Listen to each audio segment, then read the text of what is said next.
I pledge allegiance to the flag of the United States of America and to the republic for which it stands, one nation, under God, indivisible, with liberty and justice for all.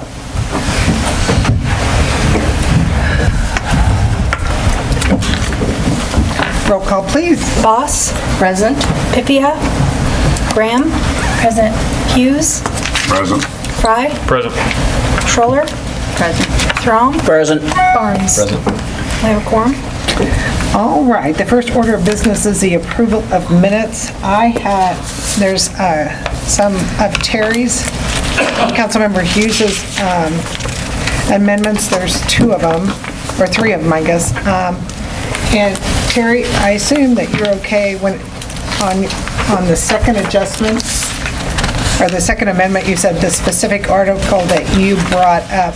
Don't you want that you and then put in parentheses CM Hughes? Pardon, I couldn't hear you. In this one, in your amendment? On the second one, where it says you, is it okay if we put bracket CM Hughes so we know we're referencing? Sure. Okay. That's the only change I had to that. And the only other thing I wanted, let's see, that was his change. I just wanted to read on the first page of the minutes on number 4, I just thought we needed this, the second line under Chase Williams Disc Golf. As I just wanted to just read because Marysville is a progressive community, very small change. Then Terry had a change, And then on page 3, which is page 2 of the minutes, one place, the 1, 2, 3, 4th paragraph, just need to change it from Terry to CM Hughes. And on the 4th page of the minutes, which is the 5th page of the agenda, just need to insert the word to, was down due to preparations. And I'm going to put these changes, Darlene, on the incentives, and if you disagree with how I read them. Okay. Because these are basically her changes. So under building incentives, when we're listing them out, it says first, the 4th line, starting on the 4th line, first to reimburse up to $1,000 of city fees if building a house in excess of $45,000 on an empty lot. And then the next sentence, second to reimburse up to $2,500 for demolition of the blighted structures leaving empty lots. The next sentence she's not changing. The next sentence, CM Fry discussed different buildings and CM Boss suggested additional areas. CM Fry moved, CM Throm seconded to proceed with drafting a policy for the Palmetto, Marysville proper, and Ballard Morrill additions. Those were Terry's, or I should say Terry's are printed out here. Those are mine, and Darlene's. Did you have any other ones, Darlene? No, I did not. And did anyone else have any amendments to the minutes? So I would entertain a motion to approve the minutes as amended. Move to approve regular minutes of June 11th, 2018 meeting as amended. Is there a second? Second. Is there any further discussion? All in favor say aye. Aye. Opposed? 7-0. All right. The next area is public comments. And I just want to have a note of clarification regarding City Council meeting protocol. This is the proper time for public comments and is separate from the governing body discussion of any issues that we discuss later. So I just want to make that clarification at the beginning. So please raise your hand if you're interested in having a public comment. 1 and 2. All right. We will go. Please come to the podium, give your name, your address, and your ward, and you can speak up to 5 minutes. My name is Ben Throm, 61 Oak Street, Ward 3, and I have some paperwork I'd like to pass out if that's okay. Okay, sure.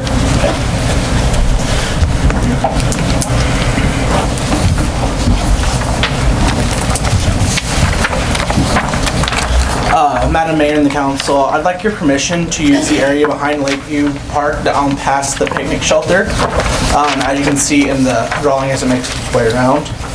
On August 29th, 2018, from 6 p.m. to 8 p.m., which is a Wednesday night. The area we need your permission for, we're doing our recruitment night up there, and we like to shoot lever action BB guns, 25 feet, and then a 15-pound archery, about 30 feet. We will have, we already talked to Chief Ackerman and Brian Froggle about shooting up there, and we're going to be shooting it into an embankment, so there is no risk of stray bullets right there behind her archery, behind the red and blue diamond. Our organization has 6 range safety officers that are International Rifle Association certified. We also have a highway state patrolman with us that will be helping overseeing. As you can see on the drawings, we'll have areas cordoned off so that way they can't cross into our shooting range. There will be only a limited amount. We'll only have 4 shooters at each event, so there's going to be a controlled event. No one will be able to go past there without our permission, and we're also going to be doing several events on the lake, canoeing and kayaking, first aid, and rocketry as our recruitment nights, show them a little bit of what we do. And there'll be also a chance for food and drink afterwards. I was just trying to figure this out. Is this the road where it says entrance? No, that is... What is that? That little squiggly lines where that little creek runs through back there behind Lakeview. It's got all the tall grass in it. That's the drainage ditch. Do I have it turned wrong? Is this the forested This is area? North is right. here. This is entrance North here. is right. It should go like this? It says like that. There's just a little spot up there that you can walk through where it says entrance at. That's the only spot you'll be able to enter that after we get it taped off. It's about where that trail goes through at there. Okay, but it's north of the picnic table Yes. shelter?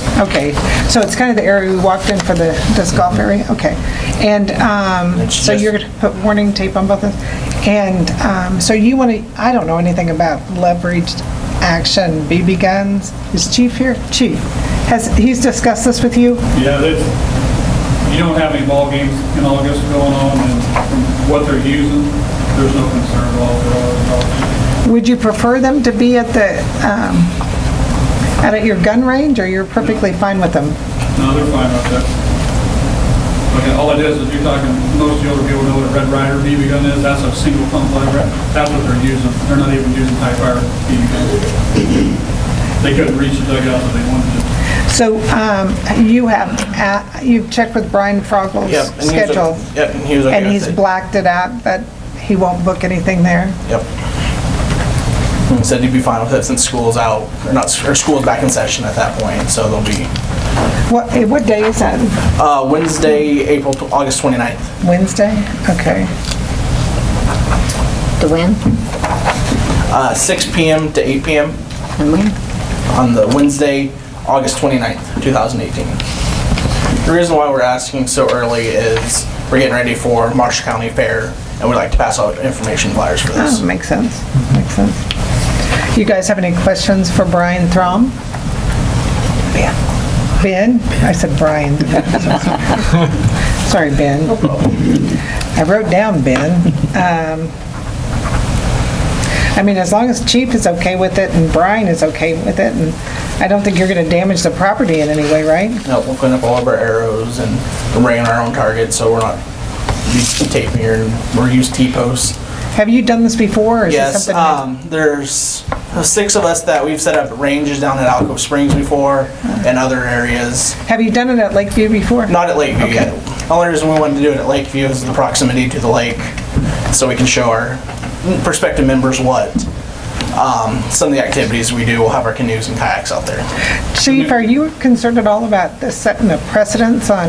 No, not at all. The only reason he's actually here to address you about, it is in the city guidebook, or in the city municipalities that we use for our crimes and punishments, to not shoot paintball, BB, or arrow, or archery in the cities statewide. You've adopted that. He's asking your permission to not only do it but to step that aside to do that. So you're not worried about a precedence that the next person comes in, they might not have 6 marine safety officers, and we would use that as our... I think that you'd have to take a case by case and see if they're responsible enough to what they're offering to be able to do something like that. And Okay. the people there would be aware that this was a special thing, just so some kid doesn't think, oh, we can. I can say, I've helped their group and Boy Scouts alike with their shooting and stuff before, and it's usually well planned out. Okay, Yeah. all right. Because they're not only there, they're all writing on their little names that are on their shirts too. All the kids will have safety glasses on at all times. So several of us have went out and beyond in our lifeguard training. We want to make sure safety is on everyone forever. Amen. Kevin, are you going to be there? I will be there. Will you report back and say how it went? Yes, I will. First, I guess we have to have a motion to see if we accept it. Move to approve the request for temporary target shooting at Lakeview Wednesday, August 29th from 6 to 8 p.m. I'll second it. Is there any further discussion? All in favor? Madam Mayor, excuse me, we're just talking lever action type BB guns, not the fancy ones. That's what he Correct. said. Okay, that's the only question I had. Okay. All in favor, say aye. Aye. Opposed? 7-0. All right. I abstain. Did you abstain? I I'm abstain. sorry, I just noticed that. Thank you, Council Mayor. Thank you. All right. So it's 6-7. My name is Angela Sutton Schmaley, 406 North 17th Street, Ward 4. This is in response to the June 11th discussion of the disc golf. All questions are rhetorical.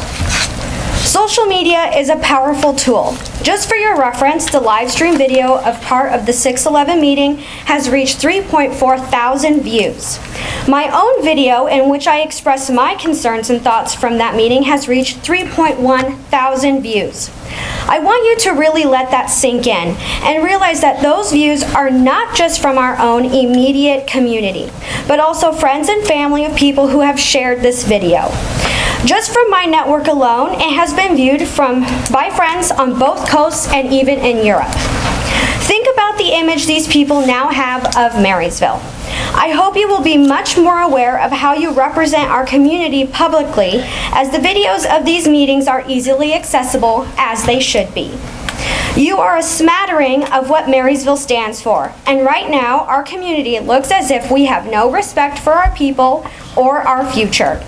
Let me make it clear, however, that I feel Jason Barnes, Kevin Throm, Todd Fry, Bobby Pipia, and Gina Graham asked well-thought-out questions in a respectful manner. The way they carried themselves is the proper way to represent the people, and the rest of you should take note. Treating your constituents like children in no way makes you seem superior. You make it seem as if you don't care what we want for our future, and more importantly, that our vote isn't important. Keep in mind, we have all the power, not you. We hold the votes. You work for us, and therefore you should always be listening to us. It is our tax dollars that allow you to approve or deny any projects whatsoever. Without us, you would not have those seats you sit in right now. Mayor Grunt, most of the sources you reference for your so-called research comes from blogs, membership lists, and public review sites. Kyle Goracki brought you an innovative idea with substantial research from published journals, statistics, and conversations had with other communities that have had successful disc golf parks. In addition, he brought you sponsors so that the city of Marysville would not be required to provide all the funding for this project. You complain frequently of funds. In addition, you spoke to Kyle as if he was on trial, continued to interrupt him, and used a condescending tone. In what way do you think this makes the younger generation eager to build this community? Your only form of defense was to try to discredit the planner Kyle used and to mention safety excessively. Need I remind you that the tennis courts of Marysville were resurfaced by professionals you were in favor of, yet they are already in need of repair. And let us not forget, all activities require some level of danger. My action to stand here and speak to you has danger tied to it. I could have been hit by a car crossing the street, broken an ankle while walking to this podium, or for heaven forbid, have a frisbee thrown at me in this building. You also questioned the number of times Kyle has attended city council meetings. Why is this so significant? Do you expect all your constituents to be viewing every single meeting before we come to the council with proposals? And Councilman Terry Hughes, I am shocked that you felt the need to make a point by tossing a frisbee at Kyle Garacki. How incredibly rude! But even more concerning is that Mayor Grun said nothing to you in response. Plus, you then told Kyle it was a mistake to do all this work before coming to council with a proposition. Let me ask you this. Is it a mistake for a student to study for the ACTs before signing up to take the test? Is it a mistake to research a candidate before voting for them? Is it a mistake to purchase a home without having a financial plan? I guess if I even have the tickle of an idea, I should come before this council with absolutely no planning, no support from fellow citizens, and no clue so that you have a better chance of striking down my proposition. I hope that our community has made it loud and clear how we feel about not only disc golf, but also how Marysville citizens should be treated. Marysville is a passionate, educated, and forward-thinking place because of we the people. Take more time speaking with us to learn how we feel you should be representing us. You should have no personal opinion on any subject in these meetings, as the opinion you project should only be that of the people based on the conversations you have with us. If the only opinion you have is your own, then you're not doing your job. I leave you with this final request, nay, demand. Listen and hear us. Thank you. All right. Moving on to business and discussion items. Is Tyler here? Yeah. Tyler, come on up to the podium.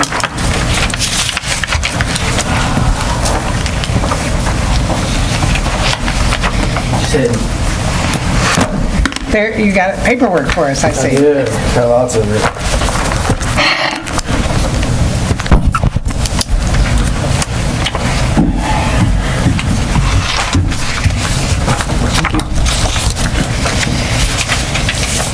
Thank you.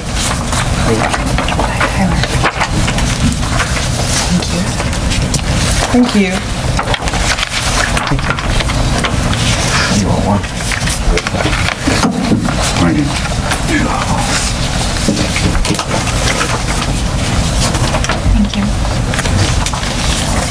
Thank you. Thank you.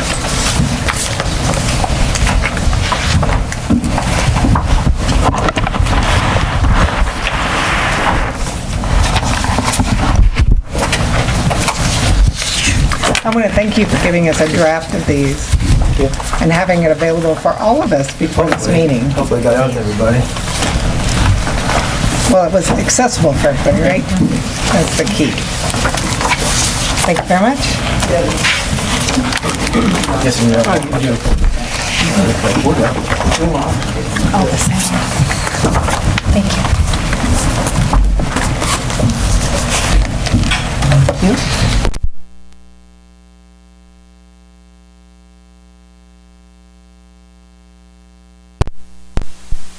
Can you hear us?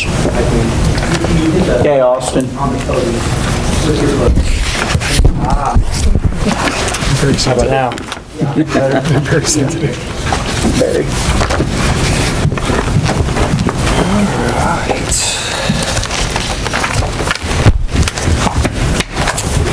Tyler Boxberger from Racing Valley, your audit firm.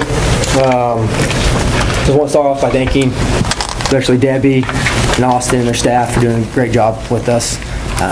Everything we needed, they got for us in a quick and timely manner. I hope she has the same thoughts about us. I know this is a little later than you guys wanted, but just took a little more time than we thought. So with that, I'm gonna go through this. If you guys have questions, stop me. Let's go through our funds. I'm not gonna hit every fund because there's some smaller than others that we don't hit on. So and then we will do the loose paper last. That's doing internal control. Starting off, you'll see page 1 through 3 is our auditor's reports. As you have done the past few years, you guys report on a KMAG basis, not GAAP, and so you will see in the audit report where we give an adverse opinion on GAAP. That's just because we can't give an opinion on GAAP since you're KMAG and you guys passed that. every year to adopt KMAG as your basis of accounting. Right below that, you'll see we gave an unmodified opinion, clean. We didn't have any issues that we bring to your attention as far as that goes. So we'll just jump to page 4, which is your main, 4 and 5, which is your main financial statements. I'm not going to really hit pages 4 and 5 too much because we will go through them in more detail in each fund. This is just your summary of your financial statements. You will see at the end of the year, including your RMEs, your related municipal entities, which are your PBC and your library, your total cash was just a hair short of $7.9 million as of 12/31/17, which is up $120,000 from the beginning of the year. So you guys see you're in a pretty healthy state as of 12/31, even with some large projects that you guys did during 2017. Page 6, it just shows where your cash is, whether it's in checking, CDs. So I'm not going to really hit much on that. That's just a required statement from KMAG to show where all the cash is. Starting on page 7, this is the notes to the financial statements. I'm going to skip over some of these, but I'm going to hit some highlights if they're new, or if I thought they just needed to be brought to your attention. So page 7, 8, and 9 are just standard of what your funds are when your budget comes, and that type of information doesn't change much from year to year. Very little changes if you guys change funds or anything. You will see on page 10 that we did not note any statute violations for the year 2017.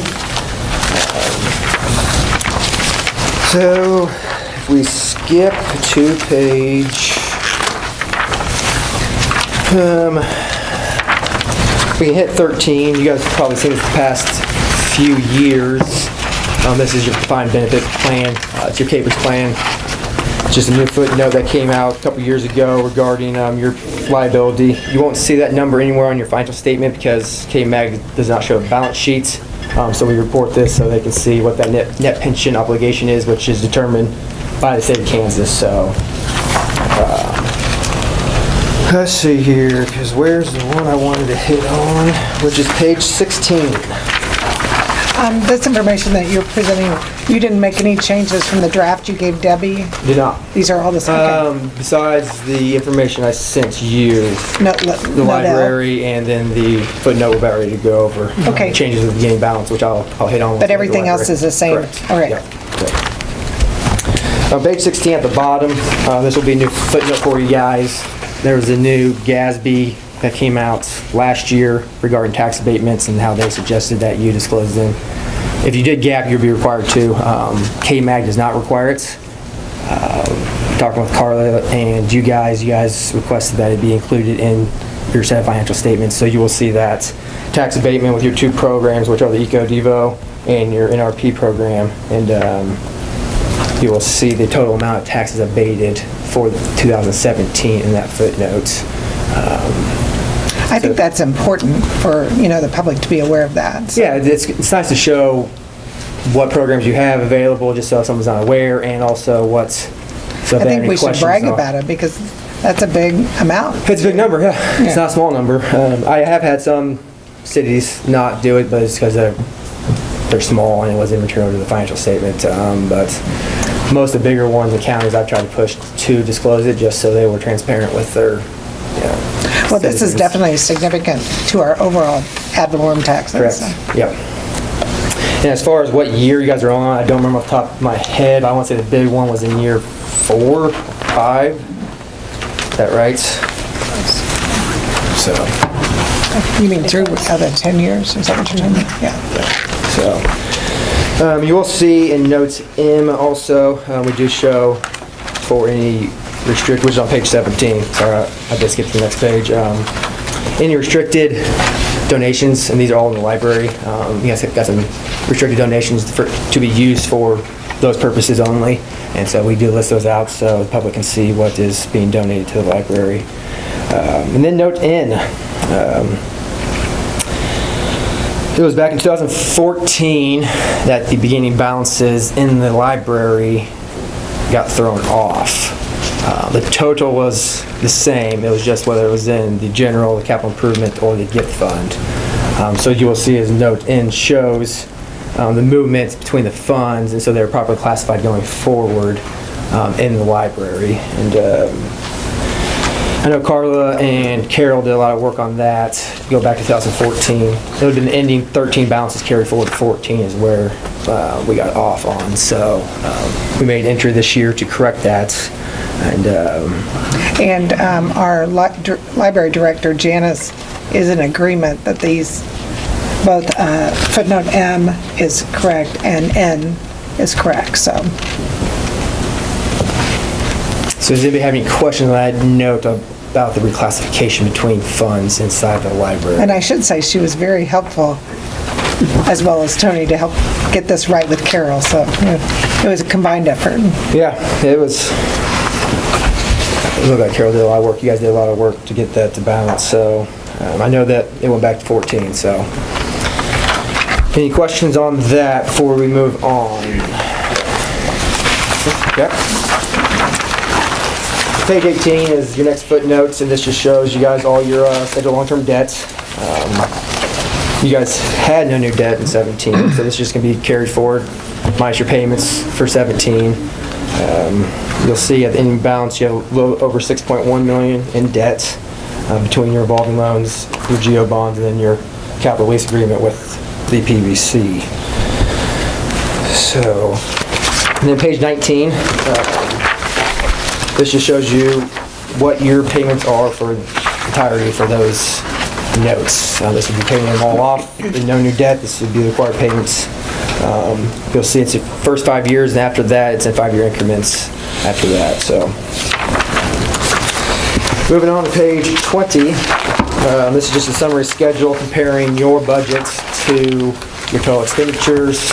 As you'll see in the far right column, there's nothing in parentheses, which is a good thing, because that means you guys did not go over your budget authority.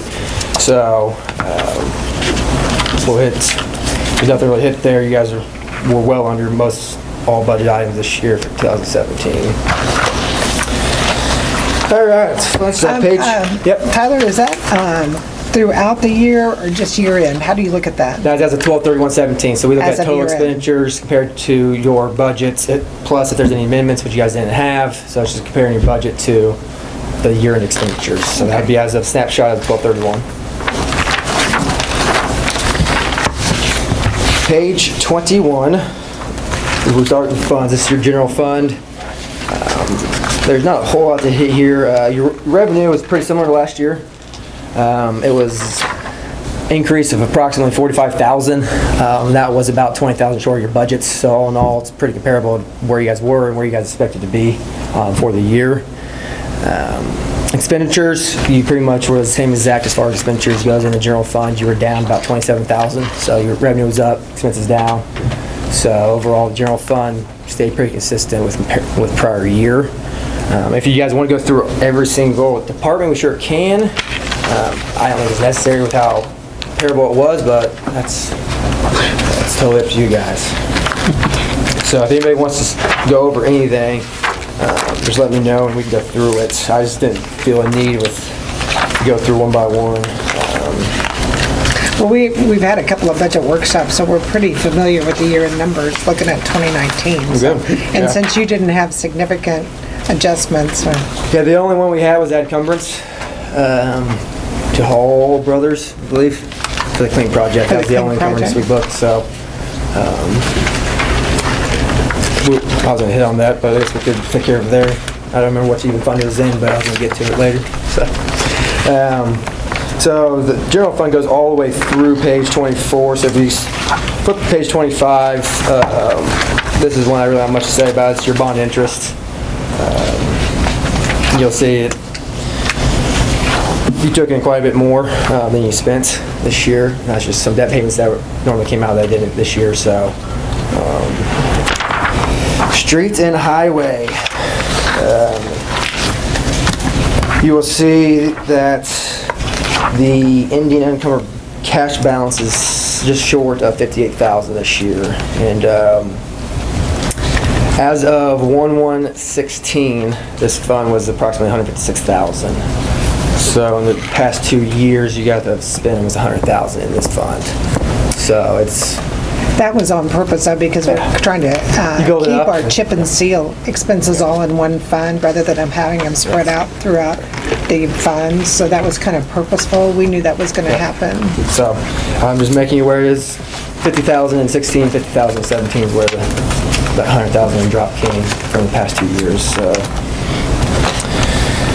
let's see here. So industrial is page 27. And this is another fund that's taken a hit over the past 2 years. And at 1/1/16 it was 140. And as you see, as of the end of 2017, it's sitting at 55,000. So you kind of see that decrease over the past 2 years in the industrial fund.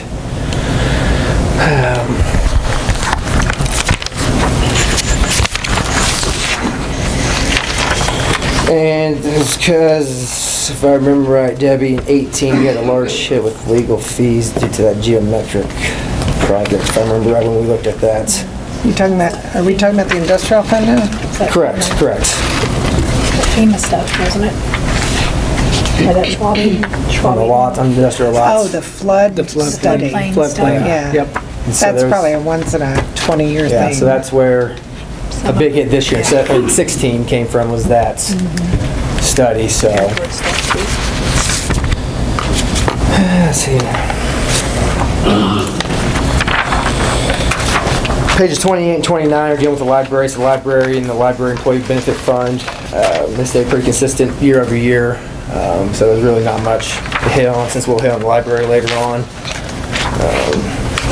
You will see that page 29 shows zero. That's just because it's an in and out.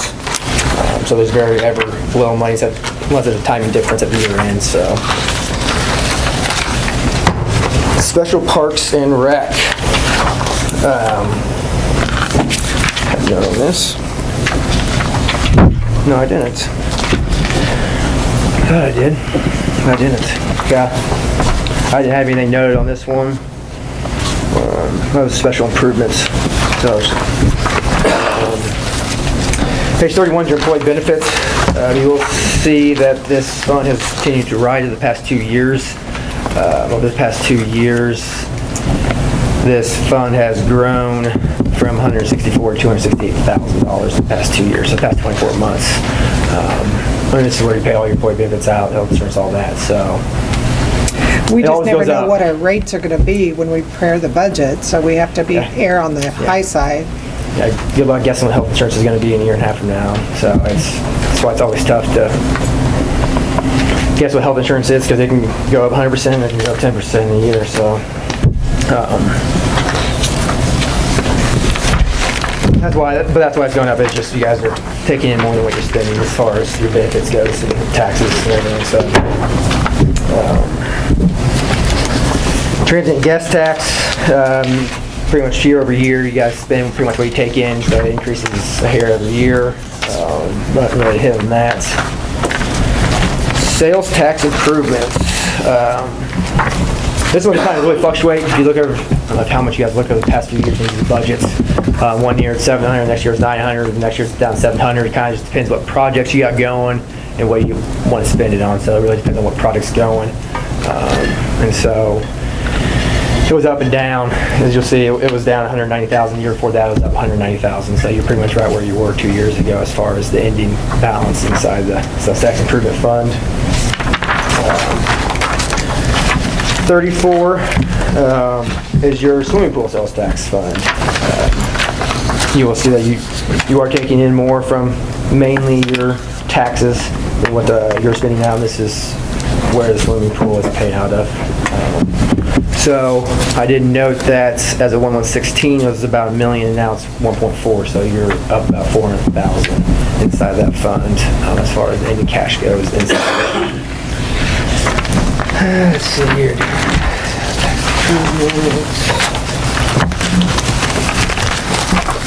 Okay, so these are your non-budgeted funds on 35 and 36.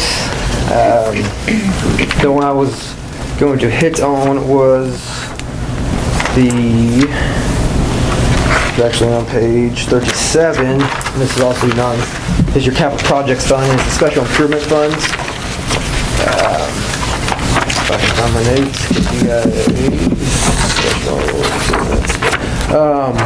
You'll see there's a miscellaneous number of $15,000, and that was from a donation you received in order to help with the scoreboard project that you guys moved. So you will see a large difference there, miscellaneous. I look at miscellaneous and I kind of like to explain it in case anybody has questions in that.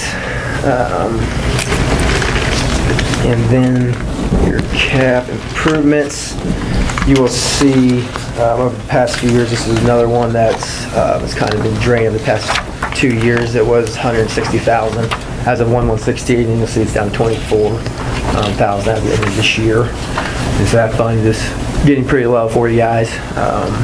And it's just because you guys have been doing some projects and paying your projects out of capital improvements instead of the budget. Well, instead of issuing debt too, we use cash for all our capital improvements. So, I mean, you could have paid them out of the budget fund where you had a lot of cash, you just pay out of this budget fund. So really, I just wanted to make you aware that that one is getting pretty low this year. So, page 38 starts your business funds, mainly your utilities. Page 39 is where you're going to see the balance. You can see this is another one that's going to really depend on what projects you got going on, what happens with water lines like that. 16 was a year where you took in more, 17 was a year where you spent more. So it's going to fluctuate. Something like sales tax is going to fluctuate on what projects you guys got going during that year. So page 40 and 41 is your sewage. It's kind of the same thing with the water. It's going to fluctuate based on what projects. So there really wasn't much to hit as far as this year goes. As far as something that caught my eye that was unusual for you guys. So 42 is your bond interest number 1. You'll see pretty much what you transferred in, what you paid, and that's because that's where the debt is paid out of. So same thing with 43. You will see that 43, on page 43, your bond interest 1A went down by some $130,000 in 2017, and it's just simply because you guys didn't transfer as much during 17 as did 16. The expenditures were pretty much the same. It was just in 17, I think there was 315 transferred in instead of 175. So. Well, we paid off that large sewer debt, so we don't need to transfer as much in that reserve because of that. Yeah. So. Let's see here, page 44, this is going to be your non-budgeted business funds. The sewer reserve, you'll kind of see, if you look in the 2016 column, it was 980 2 years ago. While it's still healthy at 650, it is quite a big decrease in the past 24 months as far as what you guys have been spending just with projects. So it's still healthy, still got plenty of money in there. I just wanted to note that you were quite down, over 300,000 on that. So, page 45, it's just assumed that it doesn't have much activity ever. 46, the same thing. Your muni courts, pretty much what comes in goes out, so you pretty much stay in that $500 range every year. Page 47, this is your library. So this is the one that, if you had last year's audits, you will see that any balances and beginning balances are going to tie. We talked about the footnote earlier. And so, that was the only real difference that we had from last year to this year. You guys did get a few more gifts this year, smaller amounts, but overall it was pretty comparable to 2016. So I don't have any of that in the library besides we changed the beginning balances. In my email I sent you, I said we're going to talk about the library, but it was, once we fixed the gift fund, it fixed my concern. Yeah. Okay. Yeah, because we had more donors than we did in gift fund, so, but makes sense now because being balance is wrong. So then page 48, this is a swimming pool. This is just your PVC with the debt's paid out of. You'll see the principal and interest payments right there, and every year should stay about the same. The use of money and property is pretty much the lease coming from the city to the PVC, so that's coming from the city paying the PVC. So that's what that number is, $278,000. So. All right, so does anybody have any questions as far as numbers go regarding audits or how we came to it or anything? Nope. Any questions? Okay. Okay. The letter, it's clean, there's nothing, the only suggestion we have is the same suggestion we had last year, is just that we help you guys with preparation of the financial statement and the disclosures. And then our suggestions, to have KMAG on file, do some training. I think the same exact one we had last year. And so there's really not much change, nothing that we found. I'm gonna go over something that was a few other small things that aren't on the letter, but it wasn't big enough for me to put on paper, so. Okay. We can just get into that because there was really nothing in that one. Transfers. On your guys' budget, I don't know if anybody has a copy of a budget, probably not. You guys use transfer statute 12-187. 12-187 is a sales tax. That's how you set up a sales tax. That is not a transfer statute. And so, it's not saying you guys are obviously statute violation, so there's no problem. I just want you guys to know that 12-187, I have a copy of 12-187 if you guys, if Debbie wants it or Carla wants it when I leave. It's to set up a sales tax, but not to set up rates transfer. and everything. Yep, correct. And so I just want to make you guys aware that the statute you guys were using is not a transfer statute. Transfer statutes that are available to you are in the budget workbooks, and actually they're actually in your budget that you guys publish. It shows, there's 2 pages that show all the possibilities of statutes that cities can use for transfers. It's not saying you can't transfer money if you want to, because there's not a statute. So you guys just need to pass an ordinance or resolution, which would be my suggestion anyways at the end of every year, what money you're going to transfer over. Or when you do make a transfer, just adopt a resolution saying we're going to transfer X to X, vote on it, and so it's in there, and that will be your statute authority. From the sales tax fund specifically? Correct, because you have the question, the A25D, I think is what it is. Well, yours were different than what we published in the budget, that's why. Correct. So I use the actual statutes. Right there. Because transfer A25D, that was all the ones coming from utility funds going to everywhere else.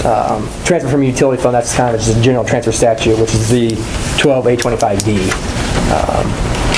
So if you look in your budget, I mean, you guys, because this is just printed from your guys' sites, you guys put those transfer statutes inside of it, and that's the ones that are available too. That's actually 3 pages. So when we determine what the amount should be, we need to make a resolution prior to the budget being issued? No, when you actually do it. When we actually Correct. The budget is just set up, try to find a mill levy, what you're going to spend to get that budget authority.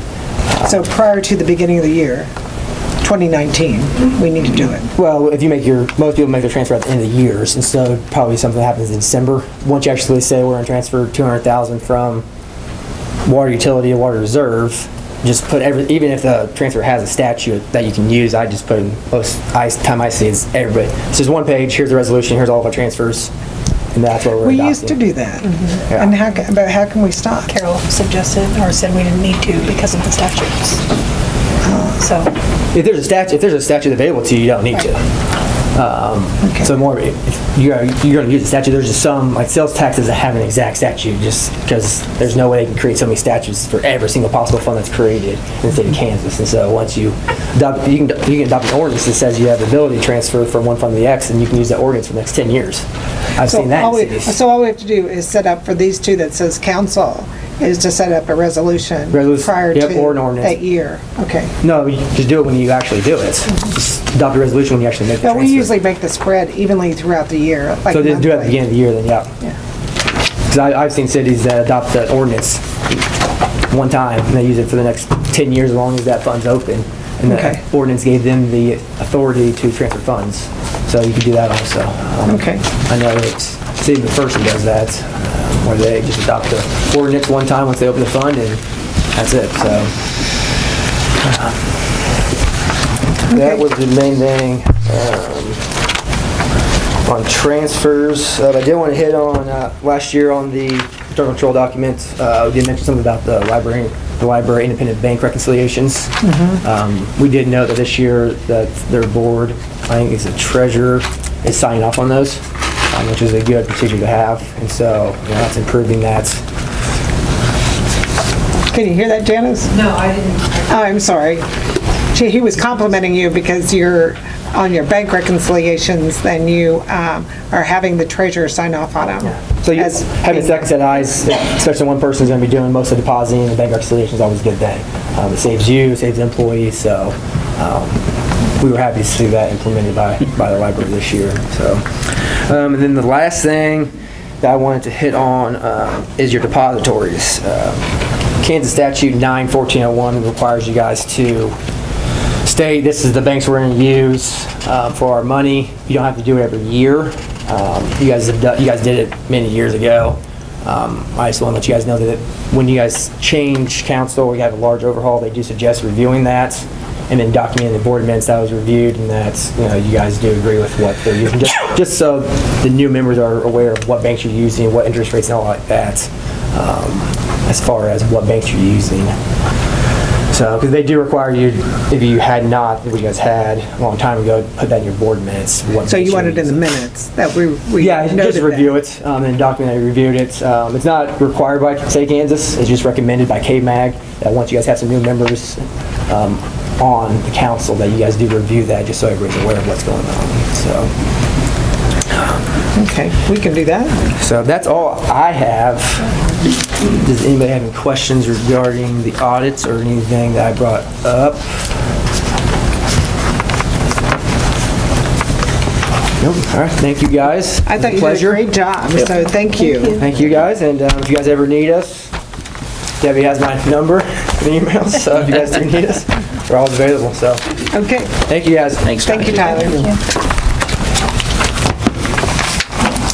All right, so will you make note that we need to do those two things?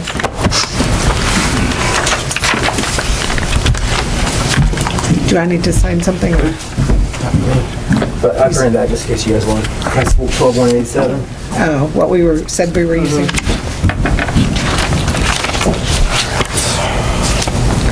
you want to keep that as a reminder? That's great. Thank you.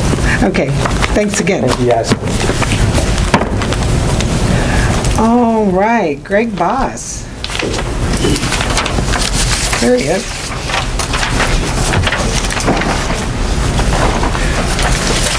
Good evening. Hey. I'm Greg Boss, 1010 Oto, Ward 2, Marysville, Kansas. Here to talk about the Boss National event we have coming up in September 7th, 8th, and 9th.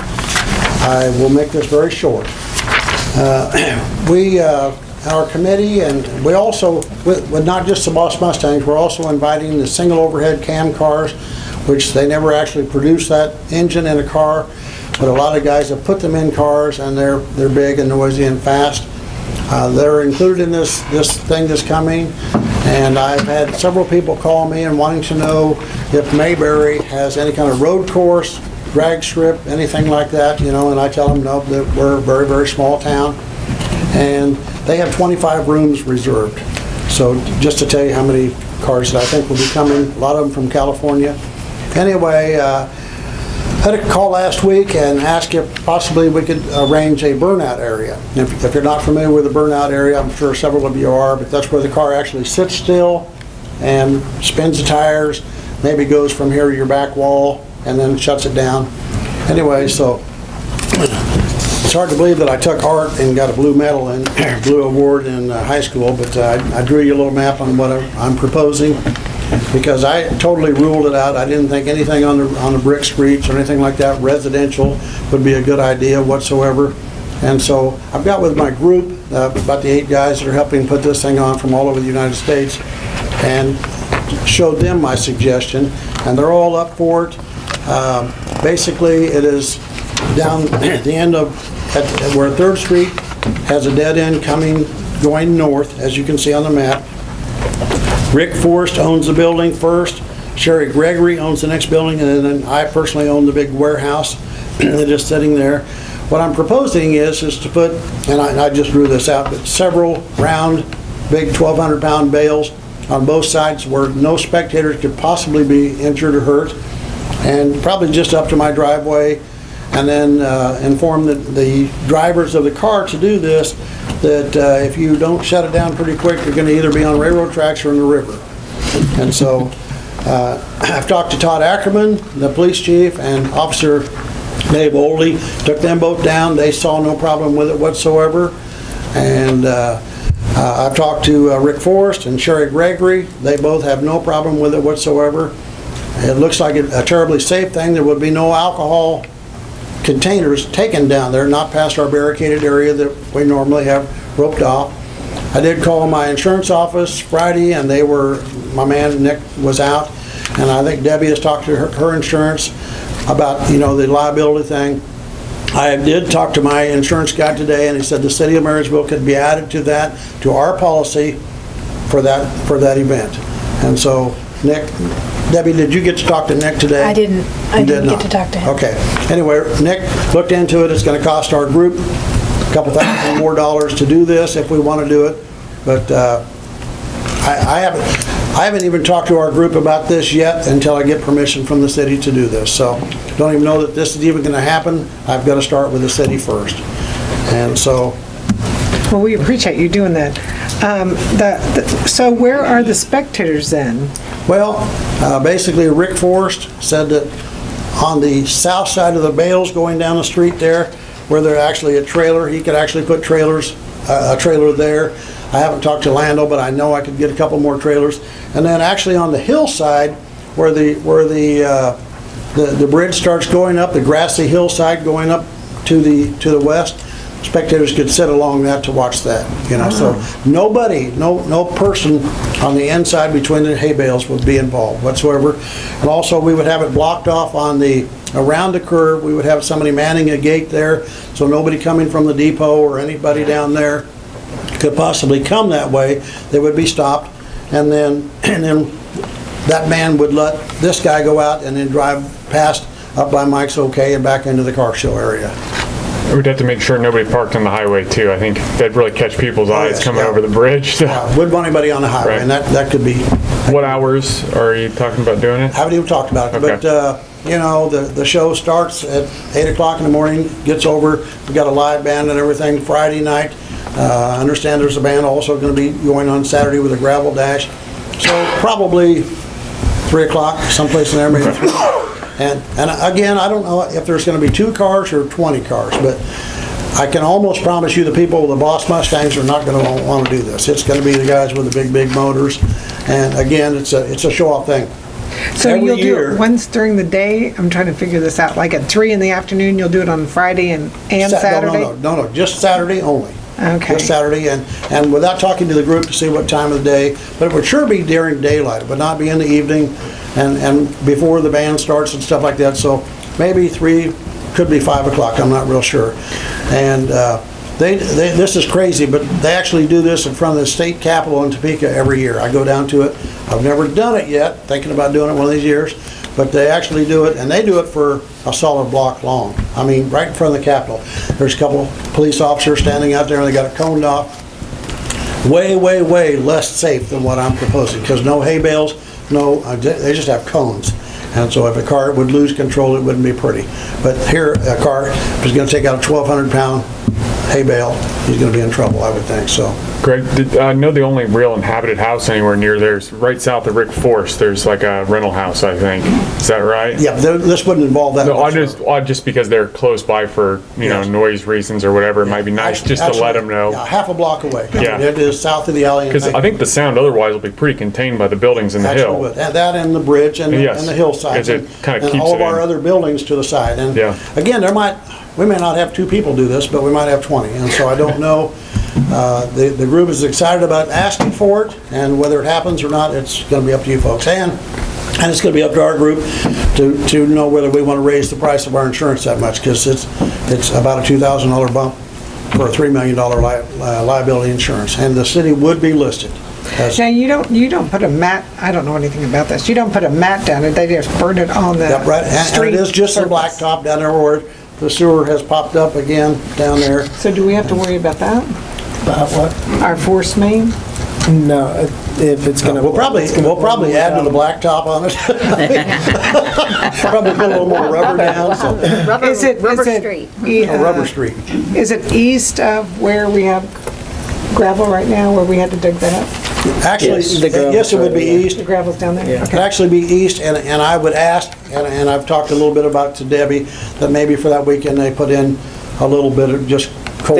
They just had to let it settle before Yes. they could fix it. But I thought before September, they're either gonna fix it probably. They should If be not, able to fix it. Scrape off an inch or so, and just, so when the car does shut down, it doesn't go on that rock. But They should. Yeah, They but just let it settle. I drive it every day, and that will not be a problem, because they will not be doing 100 mile an hour past that corner. I mean, I'll promise you that, so. So this is like a normal distance for one of these, or Yes, it's a- basically, it's a like I say, they- adequate distance is what you're saying? It's not- Ours is, I mean, our distance we're gonna allow, or ask for, or demand, is a whole lot shorter than what they do down in Topeka. Like I say, they do it for the entire length in front of the state capitol building. But this would be kind of a sit-still thing, let it go back down to idle and cruise under the bridge to the. You guys know anything about this, council? You guys know about these? I knew they do it in I'll front bet of a the couple of Capitol. them do. I knew they did that. You guys have questions? I have one question. Go ahead, Terry. Will this be restricted to 4 wheels on the ground? Oh, yes, absolutely. Yes. I was just wondering if all of a sudden there's going to be a lot of No, not 2 just wheels. all 4 wheels on the ground. So I'm trying to understand the insurance. So you have insurance for this event overall? Yes, we do. And then you would add this to your insurance policy? Yes. But then how would the city be in, do you understand that, Craig? Our insurance company just asked to have the city listed as an additional insured on their event. And that's why I did that. I talked to our insurance, because actually, my insurance talked to your insurance and just agreed that, yes, that we would do that. I mean, we would add the city as far as liability to our personal policy. Does that seem adequate to you, Craig? Yeah, I mean, well, I would rely on our insurance claims people, and if they think so, then I don't have any reason to disagree. And EMC didn't have any concerns? All right, council, what do you think? And Todd Ackerman, you're not worried about it, right? No, I have everything that's going on that week, and that's the least of my worries, to be honest with you. Now, the only thing is past the hay bales west, we're not going to let anybody sit on the curb just in case a car loses or something. Sure. Other than that, I have no issues at all. So we're just going to make sure that they're sitting on that hill to the north? Yeah, no one will be inside the hay bales, for sure. And you don't want any spectators around the curb? Is that what you're saying? From the hay bales west, that's just in case a car comes out and blows a tire, we don't want nobody there. Right. That's the same reason you don't want them inside the hay bales. And I totally agree with Todd and Dave. But then you're going to have a trailer on the south side that people sit high enough they can see over the See over the hay bales, yes, on the south side. And then, like I say, the incline of the grassy area, they're not going to put a lawn chair there because it's pretty steep. They could actually sit on the hill going up west out of the bridge. Again, still behind the hay bales. And do we have any concerns about the fire department? If happens to be a fire and the fire trucks are right there? We'd let them through. Hopefully you don't need them. Yeah. Is Dave out there? That's going to be convenient, the fire department's right there. Dave, are you concerned about access for the fire trucks? To Second Street. Yeah, that they'll be able to get out? Or you have any concerns? Shouldn't be a problem, I would think. Or you don't park and drive. Yeah, no, we would patrol that for sure. Okay. Any other questions, council? Well, I'd say maybe, like I said before with the highway, maybe putting a couple signs up there, temporary signs, chief or something, says no parking, I have no problem with that Use whatsoever. our big signage board. Oh, that'd be good. There you go, yeah. All right. So at this point, you just want a motion that we're willing to go with this, and if there's any modifications, you'll let us know? Absolutely. And like I said, I haven't even approached the rest of our group. We've got people from all over the United States helping do this thing, because there's no sense in going any further. After talking to my insurance company, I need to clear that with our group and also with the city, just to make sure that it can happen. It may not happen. Okay. Move to approve the request for the burnout area for Boss Mustang Nationals on Broadway Street with the city, with the safety measures and the city as a named insured. Second. Any further discussion? All in favor say aye. Aye. Opposed? I abstain just because my last name is Boss. It is? 601, okay. Not anymore, you're out now. Okay, Greg. Well, you'll just let us know if you I have sure any will. changes, right? Yes, that in we fact, need like to I say, do. it may not even happen, but now I can get with our group to decide whether it's going to happen or not. Okay, Okay? thank you so much. Thank you very much, folks.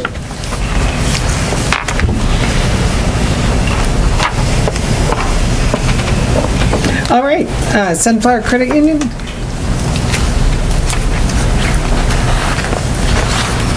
You get me again. I didn't realize that.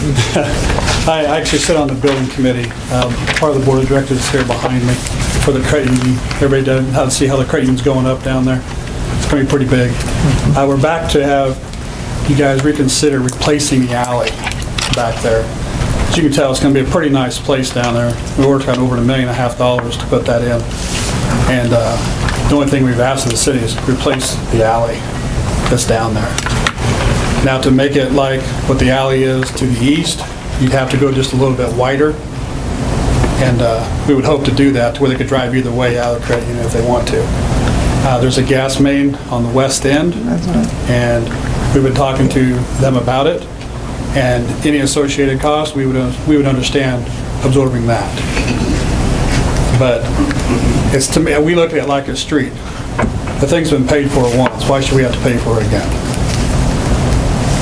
And we're putting new sidewalks all the way around the whole block as well.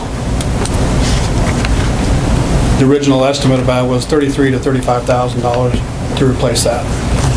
Okay, so it's still going to be a two-way alley, just to make it. Absolutely. Last time we looked at a one-way, but I think if we do the two-way, then we don't have to restrict any of the other neighbors and stuff that were across. Okay. Because we were really, because of the size. But if we can make it like the alley is to the east, there would be no reason you couldn't still have it two-way and it wouldn't affect any of the neighbors whatsoever. Okay, just wanted to make sure I knew what the request was. But to do that, we'd have to move that big gas main valve that's there at the west end. And they can do it. They got it at the engineers, so just, we'll have to see. Okay. But they cannot do that until next spring because fall, before they can even get it on the calendar, and through the fall and winter, high flow times of natural gas, they cannot touch it then, but they could touch it in the spring when the flow use of natural gas comes down. So they'd move it to the spring. Which would be fine because... This would be a 2019 expenditure then, for us? Yes, yes. Because we would have to do it after that. It would be a summer project. Yeah, they need to move that first. Otherwise, you don't want to have to go back and piece part of it in, I wouldn't think. Okay. So they did include the minutes to say when council discussed it before. On number 2, replacing the alley. At that point in time, if I remembered, we decided 50% because it was comparable to what we did with Bob Connell's car wash. J&B, I should say, car wash. Except this included the whole alley and not just behind the building. Oh, that when we did Well, that this. included also going one way is what we were looking to do. No, but I think she's saying on JB Car Wash, we only did the alley beside Oh, you only did the like business. 30 feet or something? You didn't Only do a lot. behind our business. Yeah. Yeah, we're asking you to improve the entire alley. Do you foresee development on the west side? Of our property? Yeah. Are you It's going to possible. keep We it? or- have nothing in the future planned for anything, but it's open to where it could. And a lot of it honestly will depend how far in that gas main has to be moved, I would imagine, to how much of a building lot you have left. Okay. Well, that does have some concern to us, if we decide to sell it later, or we're shooting ourselves in the foot, but we feel the new, nicer alley would definitely outweigh that. It could complement what we're doing down there with that new building and stuff. The alley, so what the alley is now, so when we did the 33,000, are you saying that you want it wider than the initial estimate? I'm trying to figure out what dollar amount we're looking at. Like we had 33,000 for the whole. Well, I do believe part of that alley is wide compared to the west end. So do you believe We're that looking just to stretch that as well. So do you believe that 33,000 was a wider alley? I said 33 to 35 because I'm sure it's changed in, 9 months difference in time. I know we'd have to bring them back again and have them say how much wider. I stood at the west end the other day and looked down there. I mean, it doesn't look a whole lot skinnier than the east alley is. There behind me used to be Danks, but it is a little. It can't be a whole lot, I wouldn't think. Okay. Council, you have any questions for Chief Ackerman representing the Building Commission? I'd say the board director is behind me too. Are the residents down there okay with it? Have you spoken to all the residents? The biggest complaint that we had last time, the objection, not complaint, but objection was one way. And they didn't want their taxes to go up. Well, your taxes don't because you're replacing your alley. That's a city project. But that was the only objection we had last time was Mr. Edwards was against the one-way. I think it was access to the garages. Both him and Sherry Johannes both Yeah, were had well, concerns. because of the one-way, it would really restrict access. But this way, if we can go the full width, just like the next alley is, there's no reason you can't keep that a two-way alley. We'll have to give up some more, but we're willing to give up the rest part property for it as well. Because you can't go north or south with it because you're going into people's garages. But if you take more of our property to do it, then you can do it. And we're willing to do that. Any other questions, council? So how do you feel about that? Do you want to,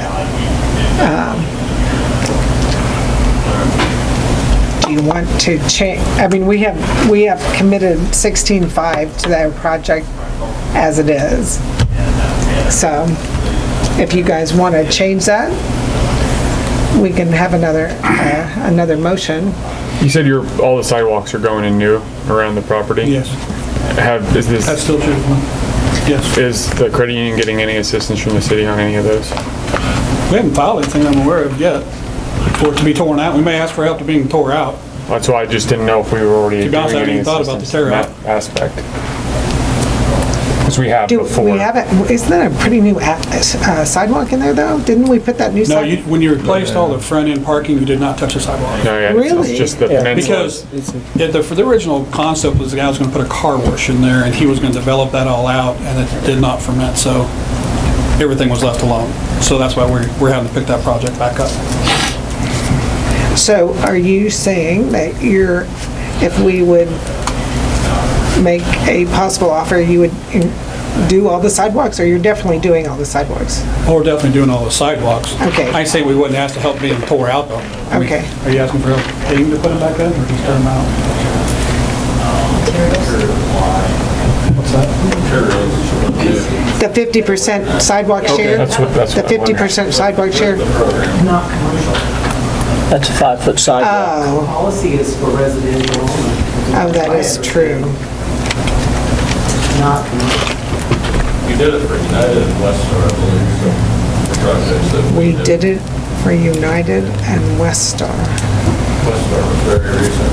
Is that true? Right over there? That is true. Yeah, I don't know that we have anything commercial on there yet. Do we do it for United too? Well, I think we've been on site. That's their contractor talking back there. So. United's contractor sitting behind it as well. So we did 50% the cost of the materials?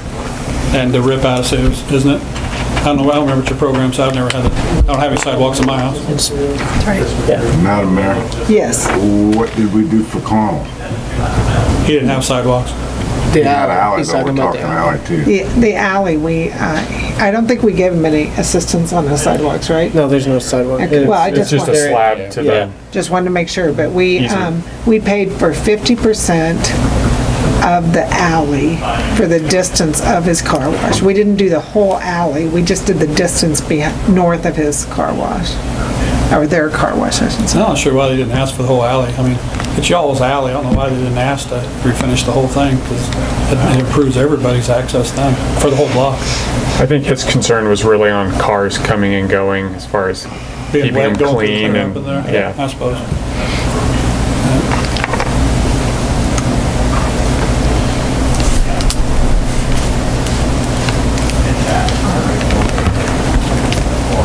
We could go ahead and take care of the alley in 18, and then if the city would be able to reimburse us, they could do that in 19. We can't do the alley anyway because they have to move the gas main before we do anything. We'll have to put a fixed expansion, that would just stop at that last expansion joint. Well, the credit union can do all the way down to the expansion joint until we move the gas main spring, then finish it out. Either way. I guess depends who you have do the alley, actually. Are you looking at doing it yourselves or if you contract it out? Do you have, who do you have doing all the concrete work? Do you have somebody already lined up to do sidewalks and all that? Yes, or? our contractor's all sitting back here as well. Okay, I wondered, but I didn't want to assume. Yeah, he is. So Jared, how much would the driveway cost? You have a contractor. I thought I'd take advantage of the moment. We just went on. CES gave that original estimate. Oh, is that right? So that was an engineer's estimate. Yeah, we had it engineered. We could very quickly get that, but it would be tomorrow. There's options. We can leave it and not do anything. We can increase to a different amount. Since we don't have an actual estimate, I would probably say you should do up to a certain amount. Unless you want to wait to the estimate. Those are our options. Yeah, I don't want to do anything completely open-ended. Well, it's your alley. You're the one that gets to say how it's made anyway. It's not really that open-ended. And the alley is not in the world's greatest shape. No, it's not. I mean, just with everything else, that entire half a block's gonna be brand new. Yeah. And you got this hunk of junk sitting behind, you know. Well, do you guys want to postpone the next meeting and have an estimate brought forward to make it the width they desire and see what it looks like? Yeah, I mean, we've got time for that. Are you in a crisis mode on time? Can you wait till the next meeting? It just depends. Is there anything we have to do for the design of the edge of our property with our driveways now if we change it? We're good. So you can bring it to the next meeting and bring us an estimate, and we can discuss it further. Is everyone all right with that? Sounds good. Yeah, Consensus? And I think seems like to me too, we should talk about the sidewalks at the same time, just because. To know the total cost? Yeah, it's all concrete and it's all the same project. And yeah, so bring forward whatever you desire from the city at that time. Is that all right? Sure, we can do that. Okay, perfect. Thank you. Thank you. So we will do that next meeting. Okay, Will Crane with Blue Stem.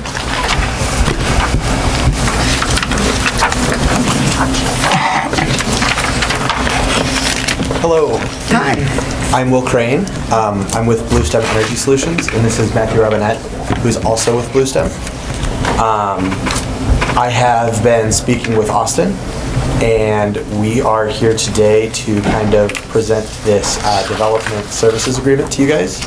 Austin, I believe, has distributed it to all of you. Is that accurate? Yes. Awesome. So essentially what I'm going to do tonight is give a brief overview of the agreement itself, explain kind of Austin and I's conversations to this point, and I will actually have Matt Robinette, he's our Vice President of Development, give a kind of a better picture of actually kind of what entails in the developments itself. So Blue Stem, we are an owner, operator, and developer of renewable energy systems, and we work with municipalities, much like you guys, to do feasibility studies to determine whether or not there's an option for local renewable energy, with the ultimate goal of trying to save you guys money on your electric bills. We do this through a couple ways.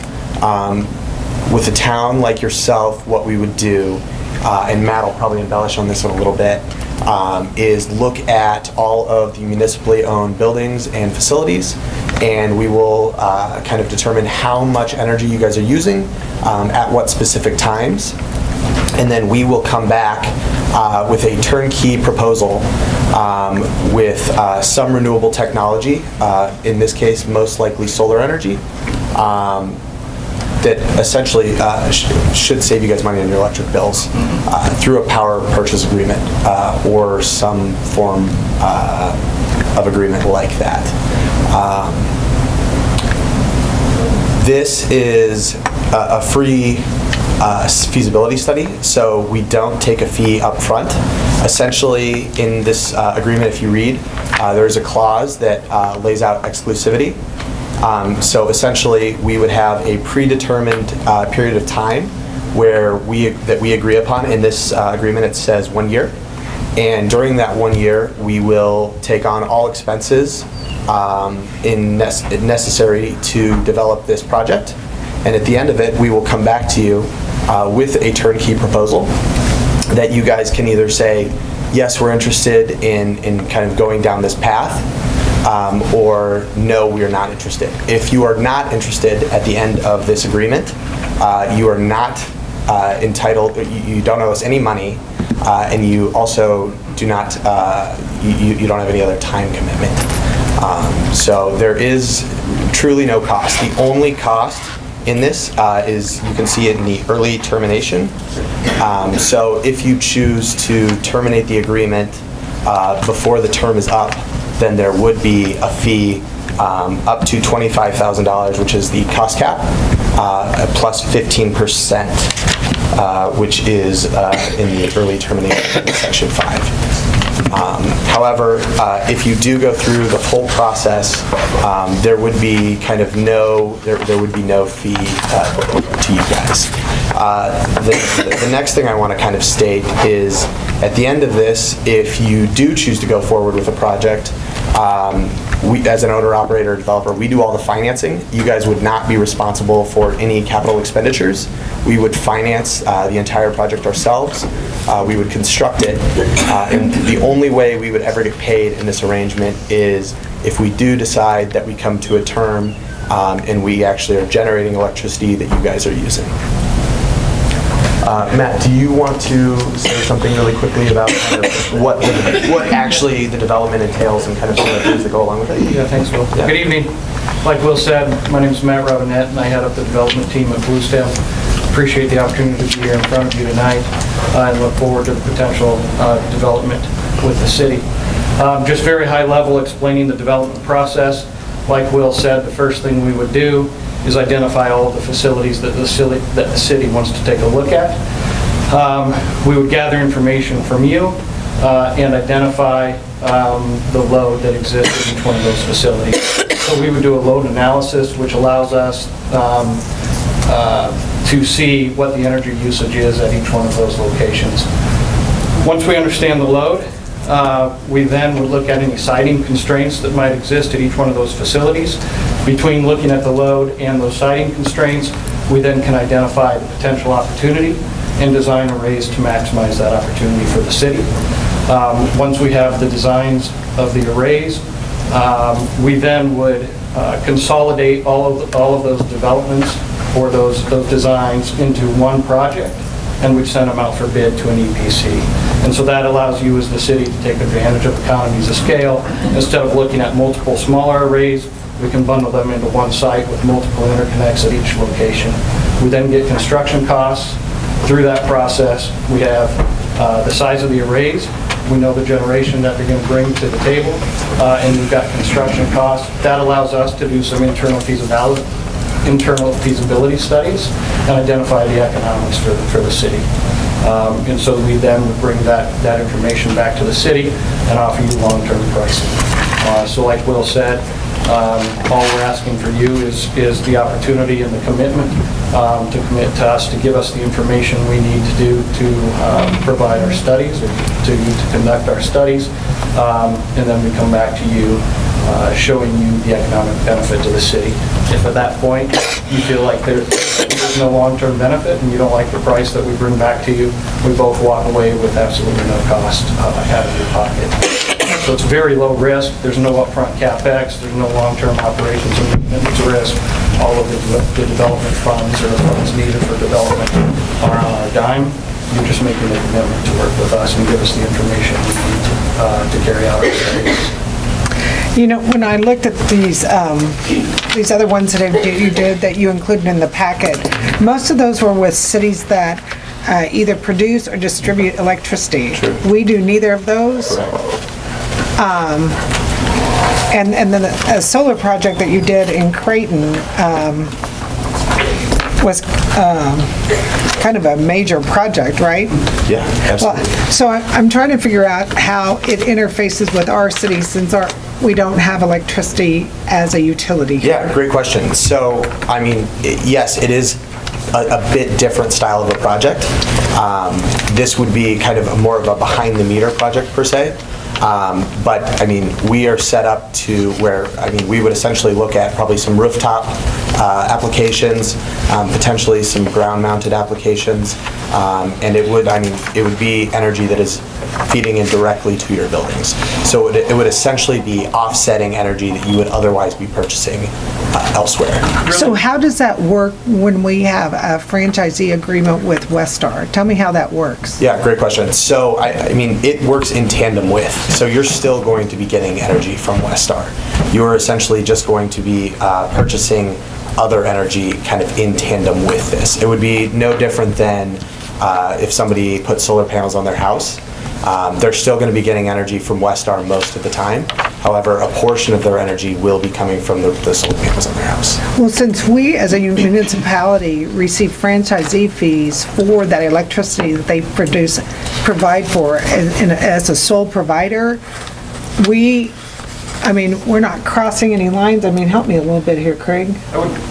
I would just tell you, as part of the development process, we would analyze and understand all of your existing contracts. Absolutely. I'm sure that they would have net metering policies that exist. They would have interconnection policies that we'd have to adhere to.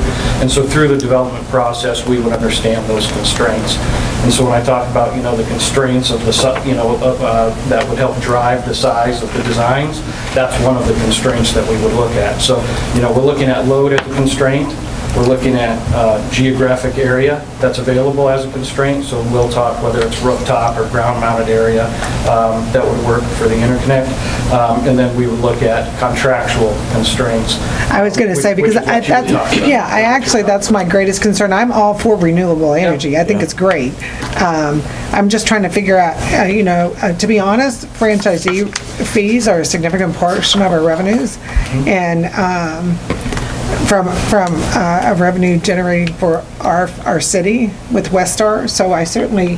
So basically the franchisee fees are, the franchise agreement is for the utility to access our alleyways and have their easements and use our alleyways to get to them. So for them to put a solar panel on this means we, the city, wouldn't be paying that franchisee fee back to ourselves. I'm not worried about, I'm just trying to make sure. But that's what it would affect. I'm just trying to make sure that our contract with them, you know, we signed a 5-year contract with Westar. 20 year. Okay, 20 year. Yep. 20 year that they are the sole provider. I assume you encounter this all the time. I mean, absolutely. You work with other cities that don't generate their own? We do. Correct. What cities in Kansas have you worked with the size of Marysville? Yeah, so this is, I mean, you guys are the first group that we have worked in Kansas this size. However, we have worked with cities this size in many other states throughout the country. Nebraska, Colorado, Illinois, Wisconsin, How about Nebraska? Yes, Nebraska as well. And where, and what cities, say, in the area? Yeah, so Seward, Nebraska, we've done a project with. The city of Hastings, we've done a project with. The city of Valentine, we've done a project with. And then we've done projects with multiple other kind of rural public power districts as well. Yeah, I guess, again, I looked at all those. I looked at Valentine, Hastings, and again, they the major difference between those developments and this particular development would really be your point of interconnect. And so because they own their own electric system, we can interconnect anywhere to their existing infrastructure, and the energy that our facilities produce then is dispersed amongst their entire system.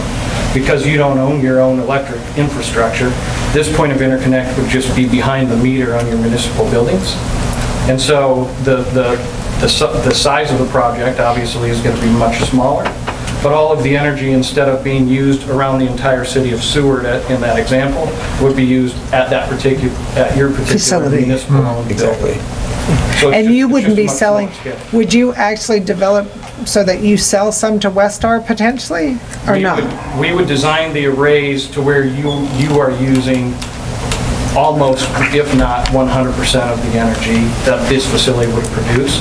I mentioned net metering earlier, and so we would also understand that net metering contract that would be in place and look at what opportunity that may allow you.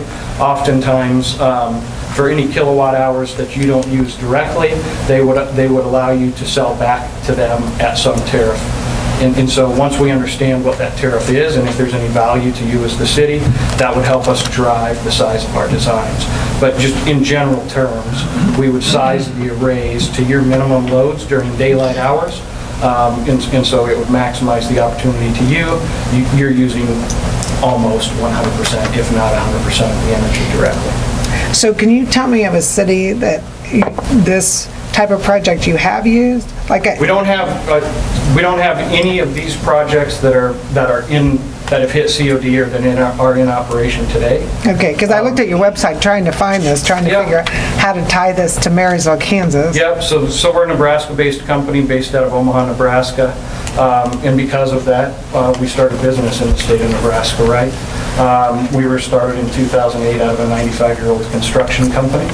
And so as we expanded across the state of Nebraska and our message and our model resonated with many municipalities and or rural co-ops across the state, we have now started to expand into other markets. And so like Will said, we're now working on developments in Colorado, South Dakota, Kansas, Iowa, Illinois, and Wisconsin, Texas as well. And so as we've entered into some of those other markets, there's different nuances, and every market is a little bit different, right?